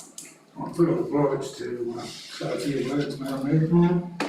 Councillor Carter mentioned that he'd be happy to do the job without any allowance or any payment. I'm probably the only one in the room who's actually served as a councillor without a payment. When I was first elected to the Queensland City Council, there were 45 candidates lined up, and there was no allowance paid. The second term, we got paid $15 a meeting. The third term, or I think the third year of the second term that we served, went to $30 a meeting. And one of our councillors suddenly had to hand up and joined every committee because he got $30 a meeting. He didn't make any contributions, but he turned up. Look, that was a very discreet area of council.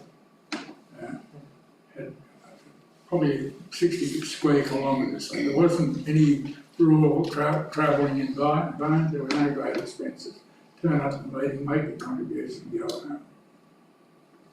This is an entirely different situation.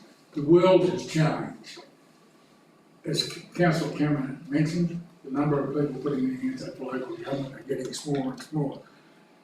And if you don't get some financial compensation, you've got no incentive really to put your hand up, because I tell you what, it's a challenging position to have. And if you've had as many sleepless nights as I have, worrying over how I'm going to vote on some of the matters that have come before this council, I think people need some incentive over and above community service. Most of the people sitting around this table are people who would give their time voluntarily. If there was not a cent to be paid, they'd still probably put their hand up for local government. because they care about the community they live in, they're concerned about the community they live in, and they want to make a contribution. This increase is not really an increase at all. It maintains the status quo. It's less than the CPI, so I support the motion. Thank you, Councillor McGrath. Councillor Burgess. I've been on this council for 29 years. I've never seen anybody knock the little pay rises we get. I don't support the motion because I do a lot of running around to see people. I never charge the council any travelling, never. So I think we should have titled, $45 a month, it's nothing. Thank you, Councillor Burgess. Councillor Flannery. I'm speaking against the motion though. That's what I'm understanding now. I concur that I feel that the motion is out of step with the community. Councillor McGrath, with respect, when I had my children, there was no maternity leave, there was none of those, and I went back to work 10 days after my first child was born. So it's not an ideal situation, but I do feel I run my own business, it's a small business, I work late, I give up my time for the community, and I honestly and sincerely feel that we ethically can't accept this. And I know that we can't, draw straws as who does and who doesn't, but I just feel very strongly that as an individual, I can't accept this. Thank you, Councillor Flannery. I note, Councillor Cherry, that you have spoken, so do you have a question? I have a full show of motion if I may. You may say. Madam Mayor, in the instance that this current motion before us does not get consensus, may I please present a full shadow motion? Kate, can you bring that up, please?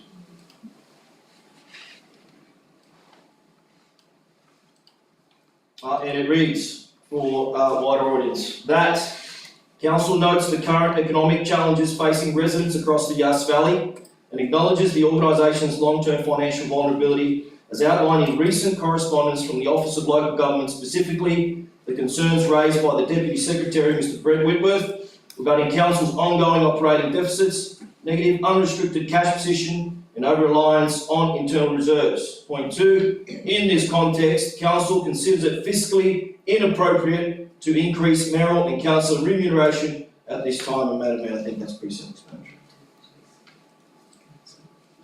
Through you, Madam Mayor. So under the legislation, if you fail to derive at a value, it goes to the minimum. So if you need to be able to specify, if you want a resolution, whether you wanted to maintain it the same, whether you do the recommendation as it's put forward, or whether you maintain it as per the current financial year, or an alternative sum that is within that range of minimum and maximum value. Madam Mayor, if I may, thank you to the CEO. Current status, and we'll have to reflect that within the full show motion. Thank you, Councillor Cherry. Noting we have a motion before us, councillors. Do I have any further speakers for or against the motion? I think everyone's had an opportunity to speak. Before I hand over to Councillor Cameron to close, I just want to note that this 3% increase is not even, I would imagine, CPI. We really got down to tin tax. You're looking at the cost of 2 boxes of cornflakes a week extra that you have, and that's to keep pace with what's actually out there on your grocery list as it rises. Everyone's talking about the cost of living rising and the crisis that we're in. Councillors are not exempt to those increases in your daily lives. I became a councillor in 2012. I had to seriously consider whether I could do that based on whether or not I would be able to cover the cost of childcare. There was a modest allowance at the time. There are only 3 women around this table. There's only ever been 3 women around this table in my time on council. There is no way I could do the role of mayor on the fee that I do it without the support of my husband. It's just not possible. It's a below minimum wage price of feed. And yours is significantly longer than that, yet I see you turn up to many of the same community meetings that I'm going to. You're reading the same business papers. And I want to acknowledge the skill that you bring to this table. I want to acknowledge that we have increased the wage of our CEO to attract the calibre that now sits around our table. We've increased significantly the wage of the CFO so that we could attract the right calibre to the table. And when we go out to an election, everybody knows that we're not paying for the skills that you bring to the table. But we do need to acknowledge in some way your time and the effort that you put in and the time that you give up. And if you feel like this is the wrong thing for you, then I encourage you to look at other ways that you could make a contribution back. For example, I no longer access the mayoral car, so that's not on the books anymore. You do not have to claim, as Councillor Burgess doesn't, transport or meals or accommodation when we're at training sessions or conferences. So there are other ways that you can give back should you choose to. Councillors, I'll now pass on to our mover of the motion, Councillor Cameron, to close. Yeah, I just want to make a couple of points. I have some sympathy for the opposition to the motion. I think it's a reasonable sort of request or a position to take, and I'm not sort of feel that that's an inappropriate thing to do. Look, I just want to say two quick things. The first one is, Councillor Cherry said we're not exempt from financial restraint. I think most people around this table know that that's the case. We aren't exempt from it because we do this job and we do hours and hours on a very low rate. And so we are facing financial restraint by doing this particular job. So I'd just like to make that point. And we are talking about hours, we are talking about, having a major impact on your family life. I have a great deal of respect for councillors who either run their own business or have young children who are trying to do a paid job as well, or doing study like some councillors in the room. I think it's very, very demanding, and I think one of the things when moving this motion is I think we would like to feel that our work is valued, and I think this minimum increase does that in a very slight way. Thank you. Thank you, Councillor Cameron. We've now closed the debate. All those in favour of the motion? It's Councillor Butler, McGrath, Jones, Burgess and Cameron. All those against? Councillor Cherry, Councillor Carter, Councillor Flannery, Councillor Rothwell. Noting that I'm using the casting vote. No. Is that No, it's 5-4. That's 5-4? Oh, sorry, just wanted to check that I've got that right.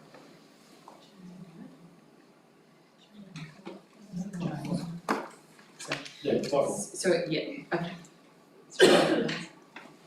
Councillor Rothwell.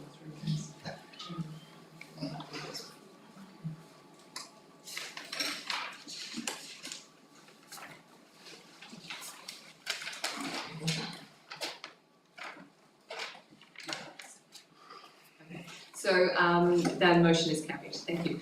We just need to move to our late reports.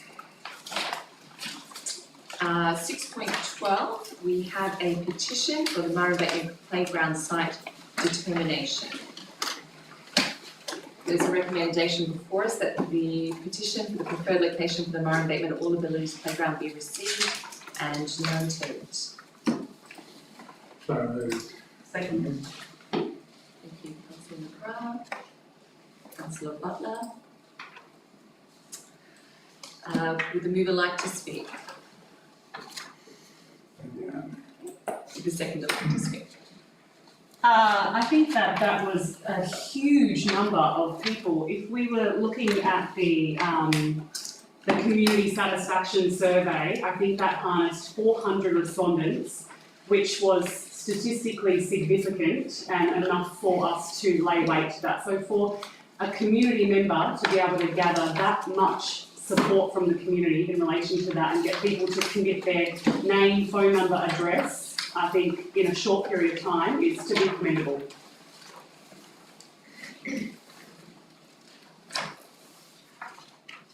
Any further speakers? Let's put the motion. All those in favour? I think that was unanimous. Yes, thank you, councillor.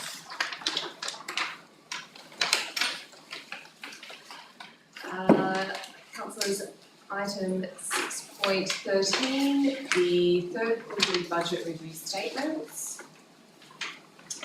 We have a recommendation before us to note them and adopt the adjustments. And also note that the 24-25 third quarter budget review statement be provided to the Office of Local Government. Do I have a mover of that recommendation? So moved, councillor Chang. Seconded, councillor Campbell. Would the mover like the opportunity to speak? Seconded. I'm not speaking, I'm just asking you a couple of questions, which is a bit strange having seconded the motion. Look, I think the late report, I'd just like to make a quick comment that the late report is, from my point of view, it should have been provided on Tuesday at least, because I think you need a couple of days to get through some of the information. I've got 3 questions through you, Madam Mayor. Anybody can answer the questions at that table, if you wish. Look, there's an interesting question. I'm looking at the attachments, CFO. There's on page 6 it says there's an 80,000 decrease in revenue. 80,000 decrease in revenue, re organisational development to align with revised expectations. I could ask you what that means, but I think it means, correct me, I think it means that because we haven't filled all our positions, then some of the revenue that we would normally expect to gain is not coming in. Am I correct in that? Or do you have a different... So, through you, Madam Mayor, I'll start and then Director of the Community could answer. Sorry, when the original budget was established, there was an over-ambitious estimation of revenue, and it was based on the prior year where there were a range of claims for particular sort of positions and training funding that we received. That was based for this year, but those same elements did not occur, hence why we've reduced that expectation of revenue. It was around 120. I think they're expecting about 40,000 now. I suppose the thing for me is the term organisational development. It's through the human resource management team, our HR team. Right. And it is to do with staff. Staff training? Yeah. So when you... Sorry. Sorry to interrupt. No, that's fine. So when you have a trainee, most often you can recoup some money from the federal state government for that trainee. Right. In the year prior to this year, council had not done that for a number of years, so there was a back claim lodged which increased the revenue for that year. This year's budget took that revenue from last year and put it in for this year as an expectation. Right. And it's been uncovered that that's obviously an error. We're not going to get 3 years' worth this year, we're just going to get this year's worth. All right, okay, got that. Thank you for that. Reminds me that we have a program called Fresh Start program for trainees coming up. Yes, it could be worthwhile, the 3rd round, and mainly for rural councils, so it could be interesting. The second question is about the Yass Rail Trail. There's a large amount of money for a detailed design. I've been asked by a number of people, mainly people who think they might be affected by the Yass Rail Trail. Is this accessible to the public? any information on the rail trail and how it might impact on, say, Dutton Street was one example, or anywhere else? Is it, so it's not really a financial question, it's more of a question of where can you get this information about the rail trail and its impact? Through you, Madam Mayor, I'm aware that there was a street public consultation session held a few weeks ago, which was very well attended. I'd have to go back and check exactly where that information is now stored, I would assume. Well, that's what I need to know. The people couldn't make that, and they're not very good online in regard to computer. I think they were expecting that it might be in the information centre or maybe the library. Okay, if we could. No, it wasn't. I don't think it was the designers. Yeah, it was the designers, and I know it was well attended, but some people did that. Sorry, I concur with that. So I put a submission in for the rail trail and I can't find where it went to or who it went to or, I mean, as in, I know I gave it to them, but I don't have any outcomes from it, so this would be helpful if we could just have even something on our website to say recent consultations. And my last question, probably not going to speak anymore. Promise, yes. On page 9, page 9 on the attachments, there's a figure for the consultancy and legal fees, and both of them are around about $130,000. Okay, and this is for the third term of the thing. What I don't get from that is we haven't got a percentage of how that relates to the budget. Like, let's say if 200,000 was budgeted for both of those, we could have a percentage figure there. Like, we've still got another 3 months to go. How much leeway have we got in regard to consultancies? How much leeway have we got in regard to legal fees? I just think we need a percentage figure there related to what the budget forecast was, if I could make a suggestion. Yeah, I'll take it on notice, Yeah, thanks. through you, Madam Mayor, and I'll get that percentage and provide that through. Thank you.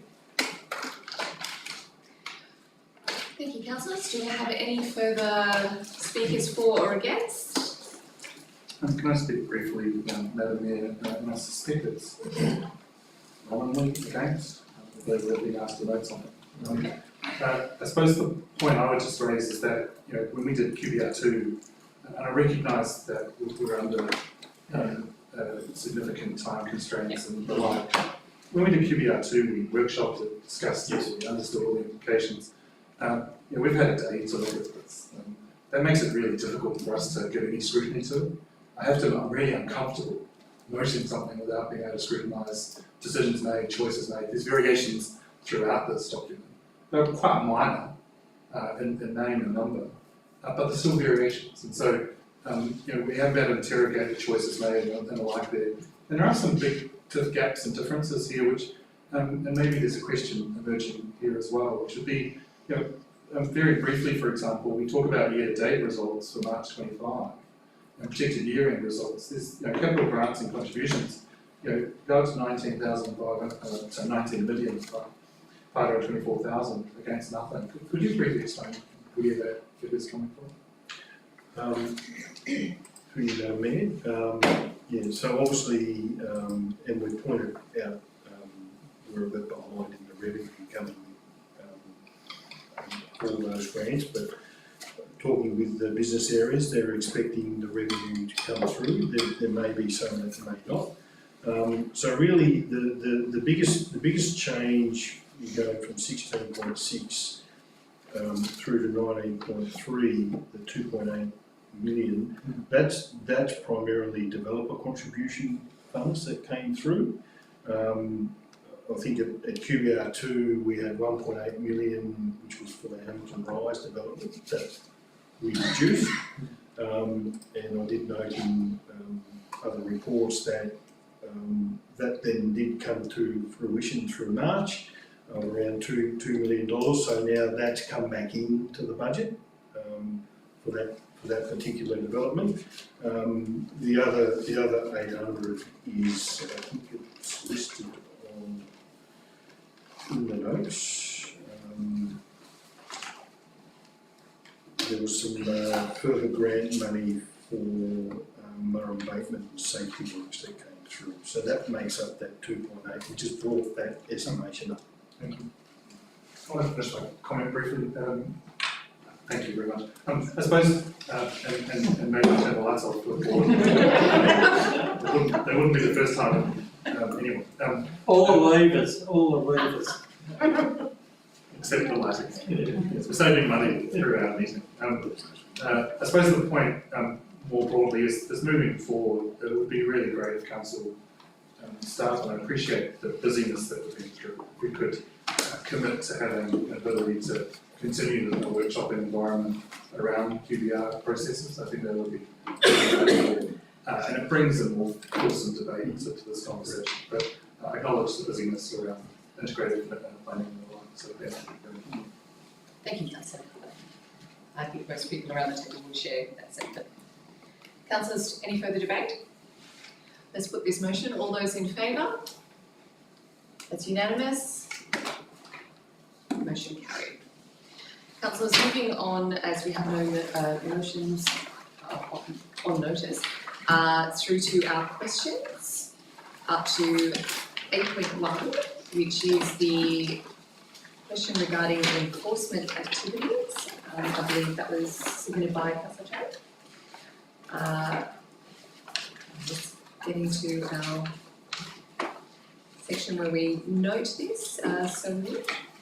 May I just very quickly say something about this? I have no motion subsequent to that effect, but I really appreciate the effort and detail that's gone into this, noting that I submitted these questions with notice for the March meeting, and I appreciate communication from the CEO and the fantastic effort from the planning department, and the comprehensive nature of this report speaks to the professionals, noting the pressures that the executive team has been under over the last few weeks. I really appreciate it. Thank you. very good. Thank you, Councillor Cherry. So moved? Yes. Seconded? Councillor Carter? Any further debate? All those in favour? That's unanimous.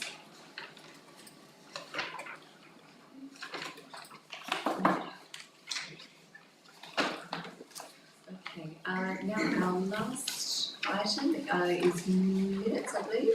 So the minutes of the Murray Bateman BMX Pump Track Focus Group held on the 30th of April.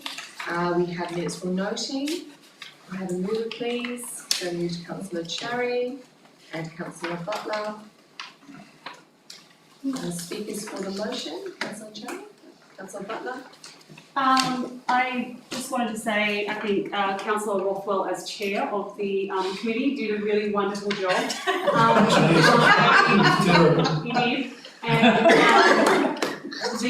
I think the level of excitement and appetite for this type of project for the entire community, not just Murray Bateman, but this type of project for Yass Valley community that would be located in Murray Bateman, was palpable, and I think the energy that the people are ready to bring to it is really exciting, and I think it's just a wonderful thing, and that we should keep the momentum going on. Thank you, Councillor Butler. Councillor Rothwell. Just want to say, Jules, thanks for your help there. I was like the secondary chair. It's okay to on the have next one too. it's okay to have a co-pilot. Councillors, I want to just thank both the councillors and the community for bringing the energy needed to bring this to fruition. This has been on Murray Bateman's mind for a while. And just to throw a little bit of dirt in the air, I think when this was first costed, it was about going to be around 40k to put together a dirt BMX bike track. So I think this is going to be bigger and better. I'm excited. All right, councillors. Absolutely, may I just quickly echo the sentiments presented by Councillor Butler, and obviously really thank Councillor Rothwell for being so willing to take over the chair role, but it's fantastic, this concept. I'm fully supportive, and it's great that we've been able to harness such wonderful enthusiasm within the community, because obviously the people in that room, I was super impressed with the level of input and knowledge and expertise, and we didn't even have the gentleman who came up with the design. So I look forward to meeting him and hearing what he's got to add to the communication, and I'd love to see this happen, so whatever we can do, that'd be great, thank you. Thank you, councillor Cherry. We've now closed the debate, so all those in favour? That's unanimous, thank you, councillors. Item 9.2, the minutes of the local traffic committee, 6th of May 2025, so councillor Ross. Scratching my face. As the chair, I'm giving you the right, and councillor Burgess. Okay. Don't go to auctions. Councillor Rothwell, as the chair, any insights there for your question? No, nothing really. Yeah. Just happy to see that creek road. Yeah. She sorted. It's always been killed. Safety. Councillor Flannery. I mentioned this in a briefing the other day, but perhaps if we have an update, if Mrs. Dyball has been contacted in Bylaw about parking issues. I know it might have been referred somewhere, but if she's getting a response, or if she's had a response from her communication, I think maybe in about November of last year. And I understand, but I could be corrected, so just for clarification, what we're doing about parking in Murray Bateman with the trucks, doing similar things about idling outside the hotel, I think. Yeah, we put signs up for that. Yeah, okay. Right. So, through the Director of Infrastructure. Yeah, through your motor, no, I haven't followed up whether we've responded back to Mrs. Dyball or not, but I'll chase it up. Thank you, because I understand she wrote to us in November, or something like that.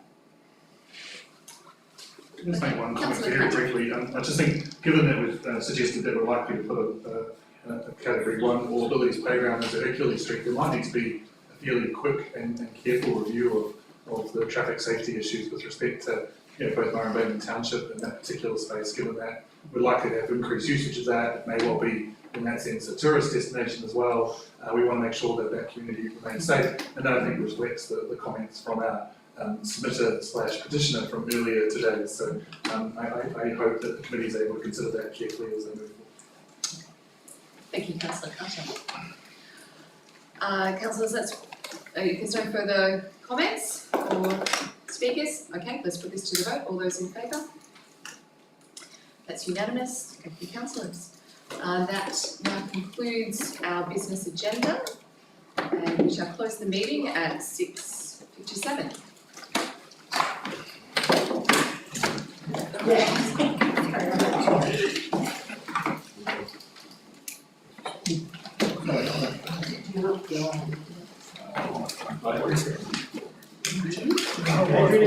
So are we off? Sorry, I can't hear you. I can't hear you. No, I've got an hour in my.